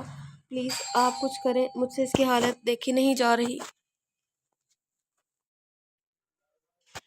प्लीज़ आप कुछ करें, मुझसे इसकी ये हालत देखी नहीं जा रही। मीर हाथ ये कहते हुए रो पड़ा था और ज़मीन पर गिरने लगता है जब हाशिर आकर इसको पकड़ता है और डॉक्टर को जाने का इशारा करते हुए इसको कमरे में लेकर दाखिल होता है। क्या हो गया है हाथी तुम्हें? तुम्हें हाथी, अगर तुम ऐसे हिम्मत हार के तो अनाया का कौन ख्याल रखेगा? वो कुछ सोच कर हाशिर से सवाल करता है। मैंने तुम्हें जो काम कहा करने को कहा था वो किया? हाँ मैंने किया, मगर मगर क्या? पता नहीं क्या होगा। मैंने अपनी पूरी कोशिश की है, लेकिन क्या लेकिन? आखिरी फ़ैसला तो इन्हीं का होगा ना। लेकिन मुझे उम्मीद है कि फ़ैसला हमारे हक़ में होगा, इंशाल्लाह, इंशाल्लाह। वो अस्पताल में बिस्तर पर लेटे इस वजूद को देख रहा था जो 3 दिनों से नीम बेहोशी इस बिस्तर पर लेटा हुआ था, और वो चाहकर भी कुछ नहीं कर पा रहा था। सॉरी जाने मीर, मैं तुम्हारी हिफाजत नहीं कर पाया आज तुम इस हालत में, सिर्फ मेरी वजह से। अगर मैं इस सब में कदम ना रखता तो तुम भी आज सही सलामत और महफूज होती। आंसू लगातार आंखों से गिरते जा रहे थे। वो शख्स आज एक बार फिर खुद को तना और बेबस महसूस कर रहा था। इसकी नज़रों के सामने बार बार हॉस्पिटल का वो मंजर आ रहा था जब इसने अपने को खो दिया था। लेकिन वो अब अनाया को खोने का सोच भी नहीं सकता था। वो उसका हाथ पकड़कर सीने से लगाए बेबसी से रो रहा था और बार बार इसको अपनी मोहब्बत की दुहाइयाँ दे रहा था, इसको जागने को कह रहा था। जब कोई मीर हाथी के कंधे पर हाथ रखता है, वो बिना देखे ही इसके वजूद के गिर्द बाजू बांध कर ज़ारों कतार रो पड़ता है। जब वो इसके सर पे हाथ रखती है और वो उठ जाएगी, बेटा तुम यूँ हिम्मत मत हारो। वो आवाज़ सुनकर हैरत से इनकी तरफ देखता है। आप आ गई? आप अनाया को कहें ना, वो आपकी बात नहीं टालेगी, वो आपकी सब बातें मानती है ना। आप इसको कहें। जाने मीर, देखो जाने मीर, तुम्हारी मामा और बाबा आए हैं, देखो बाकी सब भी यहीं मौजूद है, तुम्हारी पूरी फैमिली तुमसे मिलने आई है, सब ने तुम्हें माफ़ कर दिया। जाने मीर देखो तुम्हारी दुआएं पूरी हो गई, ये उठ क्यों नहीं रही? आप लोग इसको समझाएं, इसको कुछ कहते क्यों नहीं? प्लीज़ आप इसको उठने का कहें ना। सब मीर और अनाया को देखकर रो रहे थे, लेकिन सब बेसुध बेबस थे। ये सब मेरी वजह से हुआ है। अब मेरा कसूर इस सब में मेरा कसूर है। मुझे नहीं जाना चाहिए था माजी। मीर के जाने के बाद अनाया नूराबी के साथ मिलकर घर के कामों में मसरूफ हो गई और बातों और कामों में मसरूफ कब शाम हो गई दोनों को अंदाजा नहीं हुआ। दोनों भाई लाउंज में बैठी चाय पीती जब नूराबी को एक अननोन नंबर से कॉल आई थी, जिसको सुनते ही नूराबी परेशान होकर रोने लगी थी। नूराबी, क्या हुआ? आप रो क्यों रही हैं? अब बताएं मुझे क्या हुआ है? वो पता नहीं कौन था फोन पर। मियाँ बेटा एक्सीडेंट हो गया है। मीर बेटे का एक्सीडेंट हो गया है। नूराबी ने रोते रोते टूटे फूटे अल्फाज अदा किए थे। नूराबी, आप परेशान ना हो, हम हॉस्पिटल चलते हैं। आपने इनसे हॉस्पिटल का पूछा? जी पूछा। चलें फिर चलते हैं हम भी। नहीं बेटा, आप नहीं। हाथी बेटा ने आपको बाहर जाने से सख्ती से मना किया है। मैं खुद ही चली जाऊंगी, आप बस दुआ करना। जी मैं दुआ करूंगी। वो नूराबी कुछ रकम देती है और राब्ते में रहने का कहती है। नाया घर में अकेली थी काफी देर। वो लॉन में बैठी रही। अंधेरा छाने लगता है और वो अंदर का रुख करती है। जब इसे महसूस होता है कि जैसे कोई इसका पीछा कर रहा है, वो डर जाती है और जल्दी से अंदरूनी दरवाजे को लॉक करने की कोशिश करती है। जब कोई हाथ से दरवाजे को रोकता है, इसके डर में इजाफा होता है और वो लाउंज की तरफ भागती है ताकि मीर को कॉल कर सके, लेकिन इससे पहले वो इसको गले से पकड़ लेता है और खुद को बचाने की कोशिश करती है, लेकिन वो इन चारों का मुकाबला नहीं कर पाती। जख्मों की दाद न लाते हुए अनाया बेहोश हो जाती है। अनाया को गिरता देख वो डरकर वहां से भाग जाता है। मीर मीटिंग रूम से निकलता है तो अचानक से इसका दिल बहुत ज्यादा घबराहट का शिकार होता है। वो अनाया को कॉल करता है, लेकिन कोई जवाब नहीं मिलता। इसका दिल वसवसों का शिकार होने लगता है, जिनको रद्द करके वो नूराबी को कॉल करता है, जो अपने बेटे का बताती हैं, और ये भी कि अनाया को जब से वो अकेला छोड़कर आई है तब से इनका इसे कोई राब्ता नहीं हुआ। मीर इनको तसल्ली देता है और कॉल मुनक़ता कर देता है। अच्छा, वो उनका बेटा था। अब वो हाशिर को कॉल करता है और कॉल पर आखिरकार पाँचवीं कॉल पर वो फ़ोन उठा ही लेता है। कहाँ थे? कब से फ़ोन कर रहा हूँ मैं। सॉरी यार, इमरजेंसी में बिज़ी था। तुम बताओ, खैरियत है ना? सब परेशान लग रहे हो। सब काम छोड़कर सबसे पहले घर जाओ और मेरी अनाया से बात करवाओ। क्यों? क्या हुआ? तुम खुद कॉल कर लो। कर रहा हूँ, लेकिन वो उठा नहीं रही। जल्दी जाओ फ़ौरन। अच्छा, मैं जा रहा हूँ, तुम परेशान मत हो। मुझे बताओ, तुम वापस कब आओगे? 1-2 दिन तक आ जाऊँगा। फ़िलहाल देर मत करो और घर जाओ फ़ौरन। अच्छा बाबा, रास्ते में हूँ। घर पहुँचकर तुम्हें दोबारा फ़ोन करता हूँ। आशीष जब घर पहुँचा तो अनाया को इस हालत में देखकर इसके पैरों से जान ही निकल गई। छिपकली, उठो यार, आंखें खोलो। इसका अपना वजूद बेजान सा महसूस हुआ था। मुश्किल हिम्मत करके वो अनाया को हॉस्पिटल लेकर जाता है। वो बाहर खड़ा आवाज भागता कॉरिडोर में चक्कर लगा रहा था जब इसको मीर और हुरिया का ख्याल आया। वो बार बार मीर को कॉल करता है, लेकिन इसका फोन बंद मिलता है। रात बहुत हो चुकी थी, इसलिए वो इन वक्त हुरिया को ना बताने का फैसला करता है ताकि वो परेशान ना हो। मीर जैसे ही होटल के कमरे में पहुंचता है, वो अपना फोन चार्जिंग पर लगाते ही आशिर को कॉल करता है। अनाया की खबर मिलते ही वो वापसी की राह पर गामजन हो जाता है जब इसे एक अननोन नंबर से कॉल आती है। कौन? हाल? हाशिम मीर के कंधे पर हाथ रखता है। वो डरे हुए लहजे में कहता है, कौन? वो मीर को मजबूती से कंधों से पकड़ लेता है। डरो नहीं, मैं हूँ हाशिम। चलो कुछ खा लो, मुझे भूख नहीं। अगर तुम अपना ख्याल नहीं रखोगे तो मेरी गुड़िया का कैसे रखोगे? हाँ। मीर रोते हुए हाशिम का हाथ पकड़ लेता है। Sorry Hashim, sorry. मैं आप सबसे बहुत माफ़ी मांगता हूँ। मैं अपने लिए बहुत शर्मिंदा हूँ। मुझे माफ़ कर दे। मैं कुछ भी नहीं कर पाया। मैं अनाया की हिफाजत नहीं कर पाया, जिसकी वजह से मैंने इसको आपसे सबसे दूर कर दिया। मैं इस मकसद में नाकाम हो गया। मुझे माफ़ कर दे। वो मुसलसल रो रहा था। ठीक है, हमने तुम्हें माफ़ किया, लेकिन तुम्हें हमारी बात मानना होगी। बोलो, मंजूर है? रज़ा साहब ने राना बेगम की तरफ देखते हुए रज़ामंदाना अंदाज में कहा। वो बेयकीनी से इनकी तरफ देख रहा था। जब हाशिम बोला, हाशिर हमें सब सच बताना बता हमें हाशिर हमें सब सच बता चुका था। हाशिर जब इनके घर गया था तो इसने सबको मीर हादी और अपनी फैमिली के बारे में बता दिया था, और इनके अलावा एक और सच जो हादी और हाशिर के अलावा कोई नहीं जानता था। मीर हादी को कुछ दिनों से थ्रेडिंग कॉल्स और मैसेजेस आ रहे थे, जिन्हें वो मुसलसल इग्नोर करता। मगर एक दिन इसको एक तस्वीर भी भेजी गई थी, जिसके साथ एक मैसेज भी था। उम्मीद है तुम्हें ये लड़की याद होगी, लेकिन अफसोस इस बार ये हमारे चुंगल से निकल नहीं पाएगी। ज़्यादा सोचो मत। चलो तुम्हारी मुश्किल आसान कर देते हैं। ये पिंडी आई हुई है शादी अटेंड करने। बारात वाले दिन ठीक निकाह के वक्त हम इसको किडनैप करेंगे। चलो खुद तलाश करो और अगर हो सके तो बचा लो इसको। मेरा आदिया नायक की तस्वीर देखते ही पहचान गया था, और इसी दिन से इसने इसकी तलाश शुरू कर दी थी। तलाश तब खत्म हुई जब इसने इसको मॉल में देखा था, और फिर हादी ने अनाया पर नजर रखना शुरू कर दिया। लेकिन इन सब के बावजूद जब वो लोग अनाया को किडनैप करके लेकर गए तो वो अनाया को बचा ना सका। लेकिन हॉल में मीर ने अनाया के कपड़ों पर एक ट्रैकिंग डिवाइस लगा दी थी, जिससे वो जल्दी अनाया तक पहुंच गया था। लेकिन जब वो पहुंचा तो वहां का आलम इसको गजबनाक कर गया था। वो लोग अनाया के साथ जबरदस्ती करने की कोशिश कर रहे थे। अनाया, जिसका दुपट्टा भी एक तरफ जमीन पर गिरा हुआ था, मीर ने इन लोगों को इनके अंजाम तक पहुंचाया और अनाया की जाने बढ़ा। अनाया मीर को देखकर रोते हुए इसके पाँव में गिर गई थी। मैं किसी को मुंह दिखाने के काबिल नहीं रही। मैंने अपना सब कुछ, सबसे कीमती सरमाया, अपनी इज्जत खो दी। कोई मेरा यकीन नहीं करेगा। मीर ने अनाया को बाजू से पकड़कर खड़ा किया और इसका दुपट्टा उड़ा दिया। कुछ नहीं हो आपकी इज्जत को, मैं सही वक्त पर पहुंच गया था, आप डरो नहीं। अनाया इसके सीने पर मुक्के बरसाना शुरू कर देती है। क्यों बचाया मुझे, मर जाने क्यों नहीं दिया। मरना इस जिल्लत की ज़िंदगी से तो बहुत आसान था। मीर अनाया को वहाँ से मस्जिद में लेकर जाता है और इससे निकाह कर लेता है और इसको पक्का करता है कि कोई भी कुछ कहे तो वो सबको यही कहेगी कि मीर ने ज़बरदस्ती इसके साथ निकाह किया। ना इसकी बात मान लेती है। वैसे भी सब इसकी वजह से हुआ था। ये लोग वही हैं जिन्होंने पिछली बार इनके बच्चों के साथ मुझे भी किडनैप किया था। मैं जानती हूँ सब। आप भी आज की दुश्मन हो। आप भी आज भी आपकी दुश्मनी की नज़र आज भी मैं आपकी दुश्मनी की नज़र हुई हूँ मैं। और मेरी इज्जत भी, मैं जानती हूँ मेरा कोई कसूर नहीं, मेरा कोई यकीन नहीं करेगा। कहाँ खो गए हो आती। हाशिम ने मीर का कंधा हिलाकर इसको माजी से बाहर निकाला था। हाशिम है और दूसरा हाशिर है। हाशिम जो है ना, वो उसका भाई है मेरे ख्याल से, अनाया का।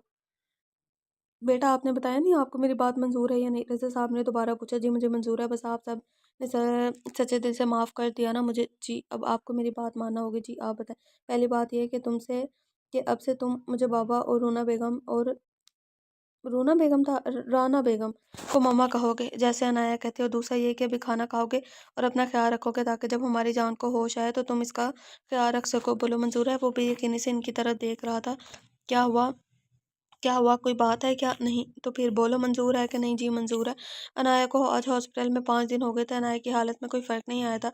कंडीशन नॉर्मल थी, लेकिन होश नहीं आया था इसको। दूसरी जानिब मीर की हालत बहुत बेहतर थी पहले से। हाशिर, अफजाल, रज़ा साहब, फैसल साहब, सब ने इसको बहुत समझाया था, जिसका असर वाज़े नज़र आ रहा था। बुशरा बेगम, राना बेगम और सिदरा बेगम की सूरत में माएँ और अब्रिश, तानिया और हानिया की सूरत में बहनें मिल गई थी। यूँ लगता था जैसे इसकी फैमिली अब मुकम्मल हो गई है। अनाया की पूरी फैमिली ने मीर, हाशिर, हुरिया, अज़लान और जीमल को बिल्कुल अ, ऐसे ही अपना हिस्सा बना लिया था, जैसे वो पहले से ही एक हो। कमी थी तो बस अनाया की। मीर आज पहले से बहुत बेहतर महसूस कर रहा था। अब वो अब वो बात भी करता था सबसे, और सबसे बढ़कर सबके समझाने के बाद इसने अब खुद को कसूरवार ठहराना भी बंद कर दिया था। दिन रात बस अनाया का ख्याल रखने में रहता था। सारा सारा दिन भी और रात भी हॉस्पिटल में ही गुजरती। वैसे तो अब की बातें मान सबकी बातें मानता, मगर अनाया के बगैर घर जाने से साफ इनकार कर देता। इस वक्त अनाया के कमरे में इसका हाथ हमें बेड के करीब बैठा था जब हाशिर कमरे में दाखिल हुआ। कैसे हो जिंदा, मुझे तुमसे कुछ सवालात पूछने हैं। इनकार या झूठ सुनने के मैं कोई इरादा नहीं रखता। पूछो। तुम इस दिन बिजनेस मीटिंग में नहीं गए थे, ये मैं जानता हूँ। तो तुम कहाँ गए थे। जिसने बाकी सब बताया, इसने ये नहीं बताया क्या। नहीं, अब जवाब दो मेरे सवालों का। तुम जानते हो मैं कहाँ गया था, मगर क्यों। मीर, क्या तुम्हें अपनी ज़िंदगी की कोई परवाह नहीं, या तुम भी मामा पापा और बाकी सब की तरह हमें अकेला छोड़कर जाना चाहते हो। नहीं यार, ऐसी कोई बात नहीं। सॉरी, ये हाशिर है ना ये। हाँ। हाशिर उसका भाई है। हाशिर, सॉरी, इसका मीर का भाई है और हाशिम उसका भाई है। सेम सेम नाम रखे हुए राइटर ने। कोई बात नहीं। मैं क्या, सॉरी, ये पढ़ लिया। नहीं यार, ऐसी कोई बात नहीं है। तो फिर क्या बात है। तुम मुझे सब कुछ क्यों नहीं बता देते। वो लोग कौन थे, उन्होंने एक बार फिर हमारे घर को निशाना क्यों बनाया, और मेरी छिपकली से क्या दुश्मनी है इनकी, मुझे सब तफसील से बताओ। मीर कुछ देर के लिए आंखें बंद करता है और गहरी सांस भरने के बाद हाशिर को बताना शुरू करता है। मामा बाबा और बाकी सब की डेथ के बाद मीर को लगा था कि अब सब कुछ ठीक हो गया। अब वो लोग दोबारा हमारे घर को रुजू नहीं करेंगे, इसलिए मीर ने नॉर्मल लाइफ गुजारना शुरू कर दी थी। लेकिन फिर एक दिन मीर की मुलाकात मिस्टर खालिद से हुई। मिस्टर खालिद स्पेशल ऑफिसर्स की टीम के हेड थे। उन्होंने मीर को बताया कि मामला अभी तक ख़त्म नहीं हुआ। उन्होंने एक और स्मगलर को गिरफ्तार किया था, जिसके पास से इन्हें इंफॉर्मेशन मिली थी कि वो लोग अभी भी मीर और इसकी फैमिली पर नज़र रखे हुए हैं।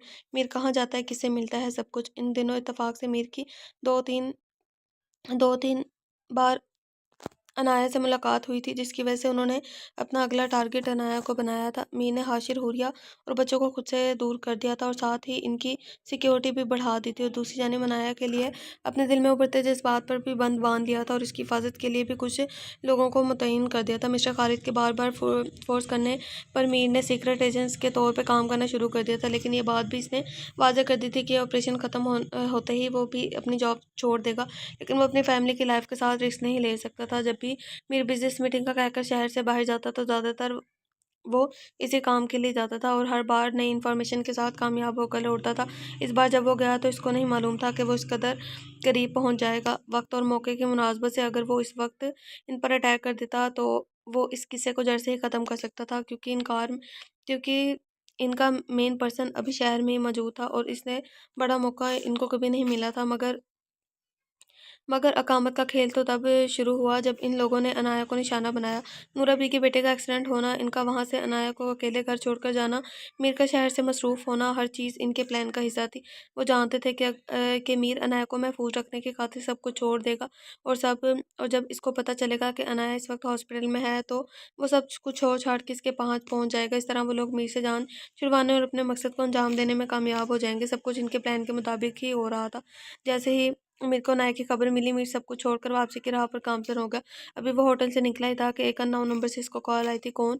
यही डर तो मैं सुनना चाहता हूँ तुम्हारी आवाज़ में। अगर मुझे पता होता ये सब इतना आसान है होगा तो मैं इतने साल इंतज़ार ना करता, मगर अफसोस तुम चाह कर भी मेरा कुछ नहीं कर सकते। और फ़ोन काट दिया गया और तभी इसी नंबर से एक वीडियो रिसीव हुई थी जो अनाया पर होने वाले अटैक का मंजर पेश कर रही थी। मीर के लिए खुद पर काबू पाना मुश्किल था, लेकिन वो नायक को खोना नहीं चाहता था, इसलिए वो वापसी करने का फैसला अटल रहा था। तभी इसकी नज़र एक मैसेज पर पड़ी जिसने इसको अपना फैसला बदलने पर मजबूर कर दिया और मीर ने हाशिर को अनाया का ख्याल रखने को कहा और खुद इन लोगों को इनके अंजाम तक पहुंचाने चला गया, जिसमें कामयाब होकर लौटा था।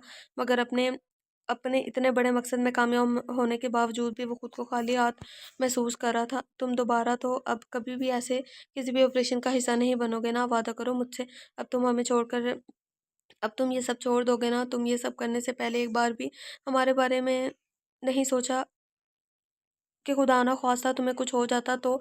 हाशिर, जो कब से खुद पर बंद बांधते बांधे खामोशी से इसकी बात सुन रहा था, फट पड़ा था। इससे पहले कि मीर कुछ कहता, दरवाजे से आवाज़ आई, रहने दे हाशिर, अब कुछ मत समझाएं इनको, क्योंकि करना तो इन्होंने वही है जो इनका दिल करेगा। नहीं बेबी, ऐसी कोई बात नहीं। मीर दोनों को गले लगाता है और इनसे वादा करता है कि वो कभी भी ऐसा कोई काम नहीं करेगा। लेकिन एक बात मेरी समझ में नहीं आई, इस मैसेज में ऐसा क्या था जिसने तुम्हें अपना इरादा बदलने पर मजबूर कर दिया? और वो मैसेज था जिसका हाशिर ने उलझते हुए पूछा था, क्या इसको इस सब के बारे में पता था? क्या इसको पता था कि कि तुम किस काम के लिए गए हो और और ये क्या तुम एक सीक्रेट एजेंट हो? हाशिर के इन सवालात ने मीर को भी उलझा दिया था, मगर वो खुद भी अभी भी इन सवालात के जवाब ढूंढने से कासिर था। और वो मैसेज किसका था, इसमें क्या था, ये सब अभी वो किसी को भी नहीं बताना चाहता था, इसलिए बात को टाल दिया। अफजाल और हाशिम सबको लेकर घर वापस आ चुके थे। सब आराम के घर से अपने अपने कमरे में जा चुके थे। अफजाल और हाशिम जब अपने अपने कमरों में दाखिल हुए तो कमरों को खाली देखकर परेशानी से अबरिश और हानि को तलाश करते लाउन में दाखिल हुए, जहाँ दोनों बैठी रोने में मसरूफ थी। एक पल के लिए तो दोनों अपनी बेगमात को यूं देखकर परेशानी में मुब्तला हो गए, लेकिन फिर खुद को कंपोज करते हुए उनकी जानिब बढ़े। अरे तुम दोनों यहाँ, हमने तुम लोगों को पूरे घर में तलाश किया, चलो रूम में चलकर थोड़ी देर आराम कर लो। अफजाल ने अबरिश और हाशिम ने हानियों को बाजू से पकड़कर अपने साथ लगाते हुए खड़ा किया और अपने अपने कमरे का रुख किया। दोनों काफ़ी देर तक रोती रही, फिर रोते रोते कब नींद की देवी इन पर मेहरबान हो गई, किसी को महसूस नहीं हुआ। माजी इस दिन जब मीर मैरिज हॉल से नाया को लेकर चला गया था तो राना बेगम की तबीयत बहुत बिगड़ गई थी। हालात के पेश नज़र हाशिम ने हानिया की रुखसती की पेशकश की ताकि हानिया की मौजूदगी में राना बेगम अनाया की कमी को महसूस ना करे। कहीं ना कहीं सबको ही अनाया की बेगुनाही पर यकीन था। वो सब जानते थे कि अनाया कभी भी ऐसा कोई काम नहीं कर सकती जिससे किसी का सर झुके, लेकिन हालात के पेश नज़र सभी मजबूर थे। दूसरी जानिब रानिया के साथ ही हानिया की रुखसती ने घर को खाली कर दिया था। हर वक्त घर में उदासी का बसेरा रहता था। इन हालात के पेश नज़र बुशरा बेगम और राना बेगम से अब्रिश की रुखसती का मुतालबा किया, जिसे अपने जिसे सबने बखुशी कबूल कर लिया था।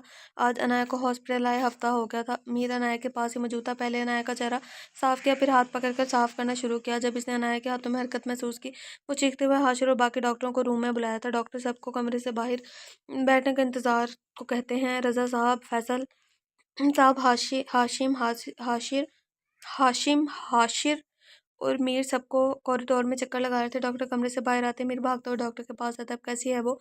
इसको होश आया? आप कुछ बता क्यों नहीं रहे? हाशिर, हाशिम इससे पूछो ये क्यों बोल क्यों नहीं रही? हाशिर मीर को बाजू से सहारा देता है और डॉक्टर से खुद बात करता है। डॉक्टर, इनकी कंडीशन क्रिटिकल है, आप लोग दुआ करें, अगर इनको आध घंटे में होश ना आया तो ठीक, वरना हमें अफसोस है कि हम कुछ नहीं कर पाएंगे। डॉक्टर की बात सुनते ही मीर ज़मीन पर गिर जाता है। रज़ा साहब, फैसल साहब हॉस्पिटल में बनी छोटी सी मस्जिद का रुख करते हैं जहाँ वो नवाफिल अदा करके अनाया के लिए दुआएं करने में मसरूफ़ हो गए थे। जब से हाशिम ने घर में ये बात बताई थी तब से बुशरा बेगम ने मस्जिद से छोटे बच्चों को बुला लिया था जो हिफ्स करने आए थे ताकि वो अनाया के लिए नवाफिल अदा कर सके और कुरान भी पढ़वा सके। खुद भी घर की तमाम औरतों और नौकर सब अनाया के लिए दुआएं मांग रहे थे। हुरिया, अजलान, जिमल भी और तमाम खवातीन के साथ फैसल साहब के घर में मौजूद थे। मीर नमाज अदा करने के बाद दुआ के लिए हाथ उठाता है और इनको अनाया की बातें याद आती है। बेशक हमारा परवरदिगार माँ से भी कहीं गुना ज़्यादा मोहब्बत करता है हमसे, और वो अपने बंदों को कभी भी इनके बर्दाश्त से ज़्यादा तकलीफ़ नहीं देता, और अपने बंदों को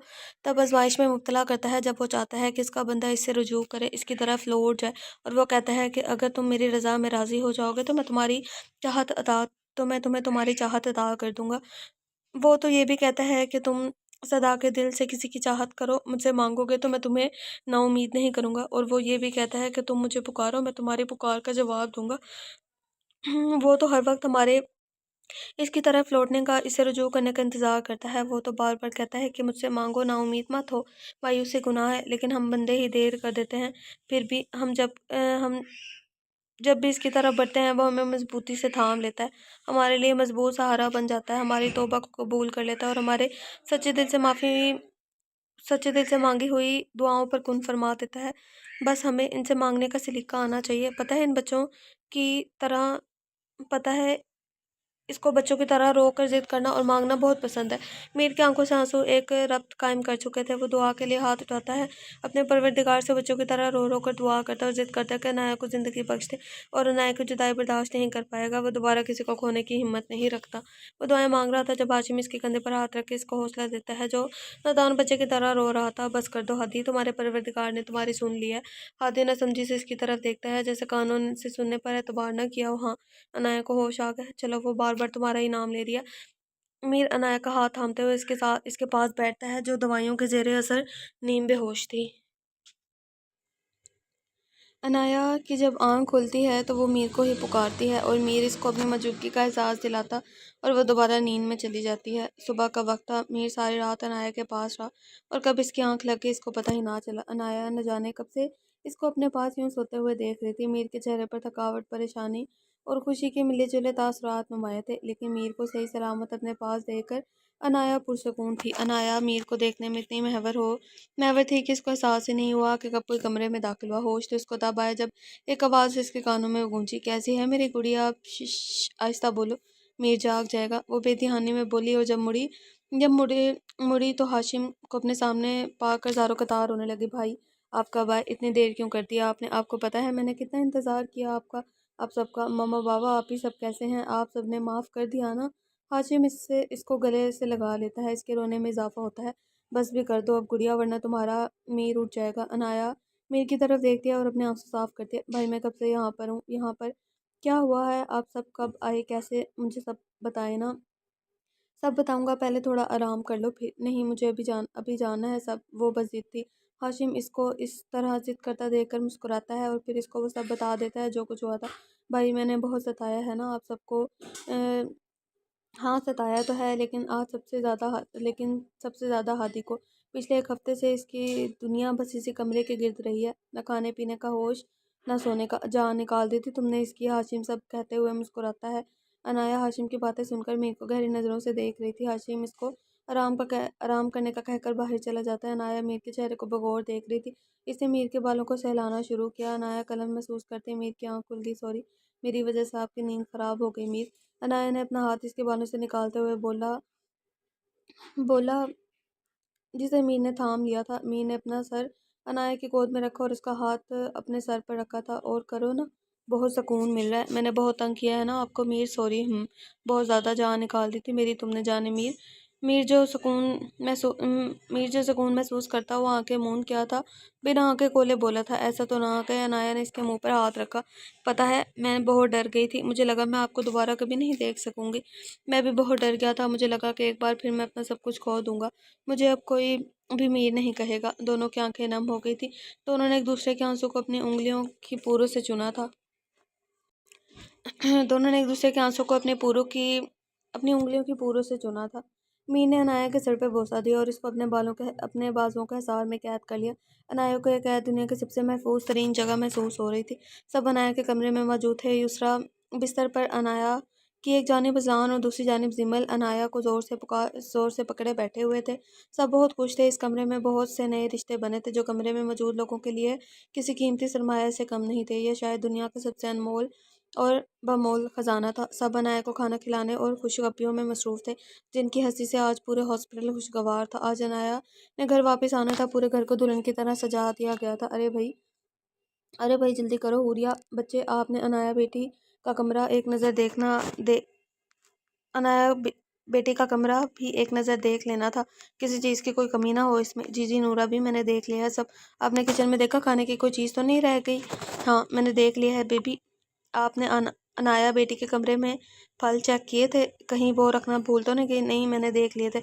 आपने फ्रेश जूस का इंतज़ाम कर लिया ना? जी बस कर दो, एक ही बात बार बार करके आप दोनों थकती नहीं? हम तो इन की सुन सुन के ही थक गया। हाशिर जो कब से दोनों को देख रहा था आखिरकार बोल पड़ा था, हम भी।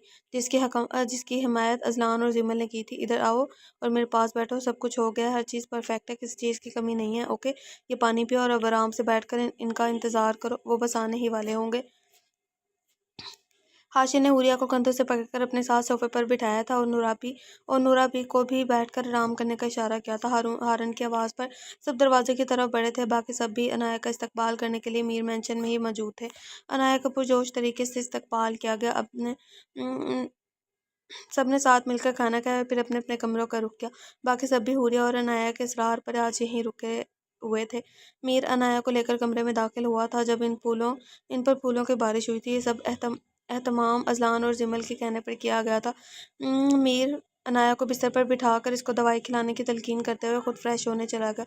मीर जब कमरे में वापस आया तो अनाया ने दवाई नहीं खाई हुई थी। ये क्या जाने मीर दवाई नहीं खाई अभी तक, आप भूल गए हैं? फिर से हॉस्पिटल में भी बार बार आपको याद कराना पड़ता था।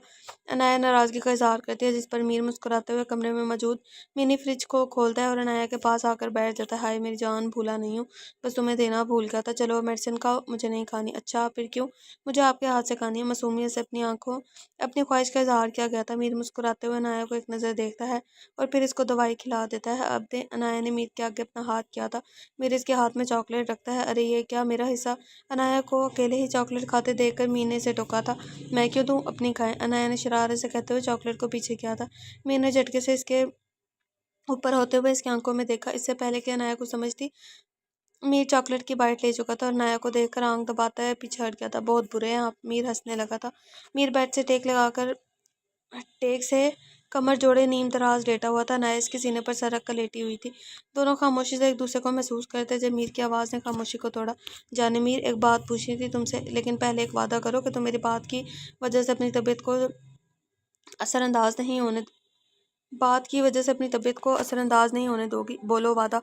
अनाया जो मीरू की बात गौर से सुन रही थी, इसके हाथ बढ़ाने पर इसका हाथ थाम गई थी। कहे ना कहे ना मीर, अनाया जानती थी मीर क्या बात करना चाहता है और झिझक क्यों रहा है। इस दिन जो तुमने मैसेज किया था, क्या मैं इसकी वजह जान सकता हूँ? बहुत से सवाल है मेरे जहन में, तुम मुझे सब सच सच बताओ। माजी, इस दिन जिस मैसेज ने मीर को वापस आने से रोका था और इसको इसका इरादा बदलने पर मजबूर किया था, वो मैसेज अनाया का था। लेकिन अनाया के अल्फाज ने मीर को बहुत उलझा दिया था। पर जो अनाया ने इससे मांगा था वो इनकार भी नहीं कर सकता था। मीर, मैं जानती हूँ आप कहाँ और किस मकसद के लिए गए थे। अभी ये मत पूछना कि कैसे पता चला मुझे, बस कुछ बातें हैं जो मैं आपको बताना चाहती हूँ। इस दिन जो बच्चों के साथ इन लोगों ने मुझे भी किडनैप किया था, इस वजह से आप या बच्चे नहीं थे, बल्कि मैं खुद थी। यूँ समझे कि इन्होंने एक तीर से दो निशाने लगाए थे। अभी मैं ज़्यादा बात नहीं कर सकती, लेकिन बस इतना याद रखना, जब तक इन लोगों को इनके अंजाम तक नहीं पहुँचा देते वापस मत आना। मीर, वो लोग तुम्हें रोकने के लिए जो मर्जी करें, लेकिन तुम याद रखना मीर, जुल्म जब हद से बढ़ जाता है तो सिर्फ मिटने के लिए। अब इन जालिमों के जुल्म की रस्सी को जलाने का वक्त आ गया है मीर। इनमें से किसी को भी जिंदा मत छोड़ना। वादा करो मुझसे मीर, कुछ भी हो जाए लेकिन तुम कामयाब होकर लौटोगे। वादा करो मुझसे मीर। मीर अनाया को मैसेज सुनाता है। इस मैसेज का क्या मतलब था अनाया? मेरे जहन में पैदा होने वाले हर सवाल का जवाब चाहिए। अनाया मीर का जोर हाथ जोर से थामकर एक गहरी सांस भरती है। यूनिवर्सिटी के फर्स्ट ईयर में अनाया और इसकी बेस्ट फ्रेंड ट्रिप के लिए इस्लामाबाद आई थी। वो दोनों शॉपिंग करने के लिए जिना मॉल में जब दाखिल हुई तो उन्होंने महसूस किया कि कोई इनका पीछा कर रहा है। लेकिन इस ख्याल को झटक वो दोनों शॉपिंग में मसरूफ हो गई। शॉपिंग करने के बाद वो दोनों फूड पॉइंट पर गए। जब अनाया ने महसूस किया कि कोई इसकी तस्वीर बना रहा है, अनाया बिना डरे इसके पास गए और इसको बातें सुनाई थी। इर्द गिर्द के सब लोग इकट्ठे हो गए थे और अनाया के कहने पर इसका फ़ोन चेक किया, जिसमें अनाया के अलावा और भी बहुत सी लड़कियों की तस्वीरें थी और कुछ तो शर्मनाक भी थी। अनाया ने फ़ोन की सारी गैलरी डिलीट कर दी और सिक्योरिटी ने इसको पुलिस के हवाले कर दिया। कुछ महीने बाद अनाया ने इसको अपनी यूनिवर्सिटी में देखा। अनाया बहुत डर गई थी। फिर एक दिन वो इसके सामने आया और इसको धमकी दी, 2 साल, बस 2 साल का वक्त है, तुम्हारे पास जितना आज़ाद उड़ सकती हो उड़ लो। 2 साल बाद तुम्हें मेरी कैद में आना ही पड़ेगा। इस दिन के बाद अनाया को वो शख्स कहीं नजर नहीं आया। आहिस्ता आहिस्ता अनाया अब इसके मुतालिक भूल गई थी। इस साल फिर अनाया ट्रिप के साथ इस्लामाबाद गई थी, जहां पर वो 2-3 बार इत्तफाकन मीर से इसकी मुलाकात हुई थी। लेकिन इन दोनों को नहीं पता था कि यह मुलाकात इन दोनों पर कितनी भारी पड़ सकती है। जब मीर अनाया को बच्चों की जिम्मेदारी सौंप कर गया था, तब वो लोग इनका पीछा कर रहे थे। अनाया और बच्चों को साथ देखकर इनका काम आसान हो गया और वो लोग तीनों को किडनैप करके ले गए थे। पहले तो अनाया और बच्चों को एक एक कमरे में बांधा और फिर इनकी वीडियो बना के मीत को सेंड की और बाद में बच्चों को दूसरे कमरे में मुंतकिल करने का मंसूबा बनाया। जब अनाया ने इनकी बातें सुन ली थी, वो लोग बहुत बड़े स्मगलर्स थे और स्मगलिंग सिर्फ ड्रग्स की नहीं बल्कि लड़कियों की भी करते थे। मीर की फैमिली को बस ड्रग्स की स्मगलिंग का पता था, जिसकी वजह से इसके दो हेड्स में से एक को इन्होंने मार दिया था, लेकिन दूसरे हेड का किसी को नहीं पता था क्योंकि वो ज़्यादातर बाहर के मुल्क में ही रहता था। इस वक्त इसने अनाया को 2 साल की धमकी इसलिए दी थी क्योंकि इस वक्त इनके एक हेड को पुलिस मार चुकी थी। दूसरा हेड अभी 2 साल तक बाहर से नहीं आना चाहता था, वरना इसकी जान को भी खतरा हो सकता है। इसलिए 2 साल तक इन लोगों ने सब कुछ छोड़कर अपनी पोजीशन को स्ट्रांग बनाने का इरादा किया। जिन लड़कियों की तस्वीर और डाटा अनाया ने डिलीट किया था, इनको स्मगल करने का इरादा था, लेकिन अनाया की वजह से इनका इतना बड़ा काम खराब हो गया था। दूसरी तरफ हेड की मौत। अब वो लोग अनाया को स्मगल करने और बच्चों के जरिए से कुछ लोगों को कत्ल करने की मंसूबाबंदी कर रहे थे। इनका सारा प्लान जानने के बाद अनाया ने जैसे तैसे बच्चों की और अपनी रस्सियां खोली और कमरे में मौजूद खिड़की से भागने में कामयाब हो गई। जब तक इन लोगों को अनाया के भागने का पता चला, अनाया बच्चों को लेकर महफूज जगह पहुंच चुकी थी। दूसरी तरफ मीर की फैमिली के मर्डर ने शहर में सनसनी फैला दी थी। न चाहते हुए भी वो उनका पीछा छोड़कर अपनी जान बचाने के घर से भाग निकले में कामयाब हो गए थे। मीर से इसकी फैमिली के बारे में जानने के बाद अनाया को पता चला कि वो जिन लोगों को कत्ल करने का इरादा कर रहे थे, वो कोई और नहीं, मीर की फैमिली थी।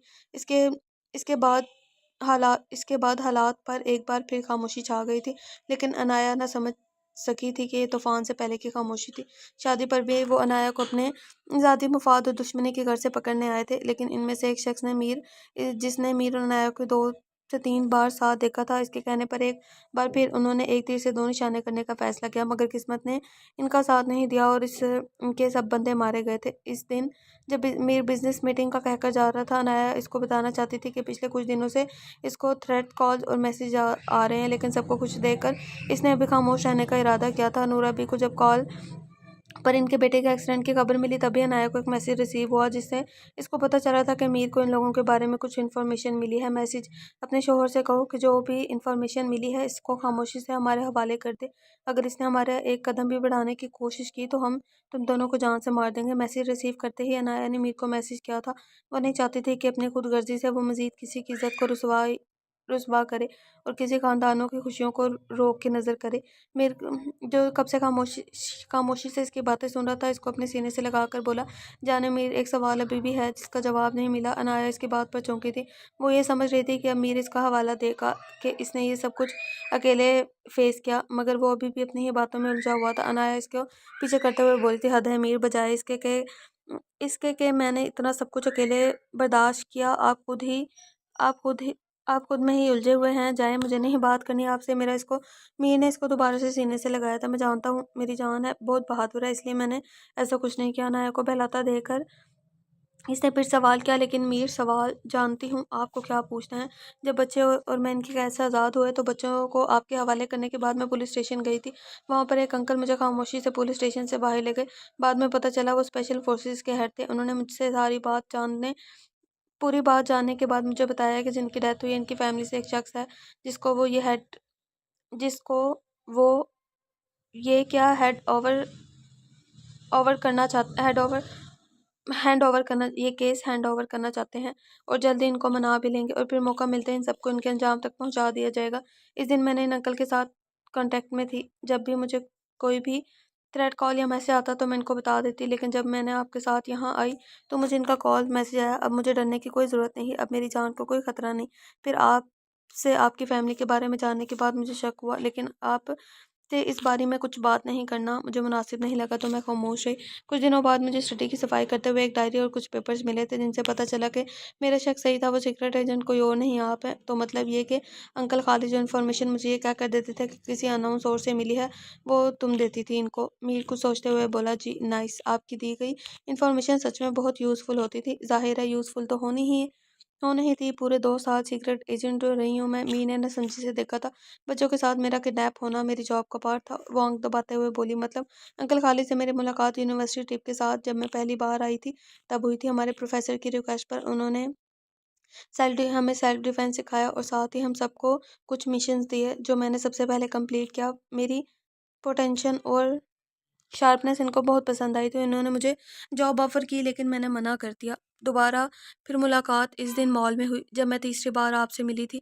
उन्होंने भी मुझे इस शख्स के हवाले से पहले भी देखा था जब इस शख्स को मैंने अरेस्ट करवाया था और मुझे सीक्रेट एजेंट बनने की ऑफ़र की थी, लेकिन मैंने फिर भी इनकार कर दिया। रिकॉर्डिंग के चक्कर में मेरी चाय भी ठंडी हो गई। मुझे ठंडी चाय भी नहीं पड़ रही है। खैर थोड़ा सा रह के जल्दी से करते हैं। पहले मैंने सोचा था कि इसको 2 पार्ट्स में डिवाइड कर देंगे, बट नहीं, फिर ये था कि एक ही पार्ट कर दिया मैंने। अब वो मैंने एंड कर दिया था पार्ट, बट उसके आगे से मैंने ये स्टार्ट कर दिया। फिर इस दिन मॉल में जब उन्होंने मुझे ये बताया कि इस बार इनका निशाना मासूम बच्चे हैं तो मैं मान गई थी।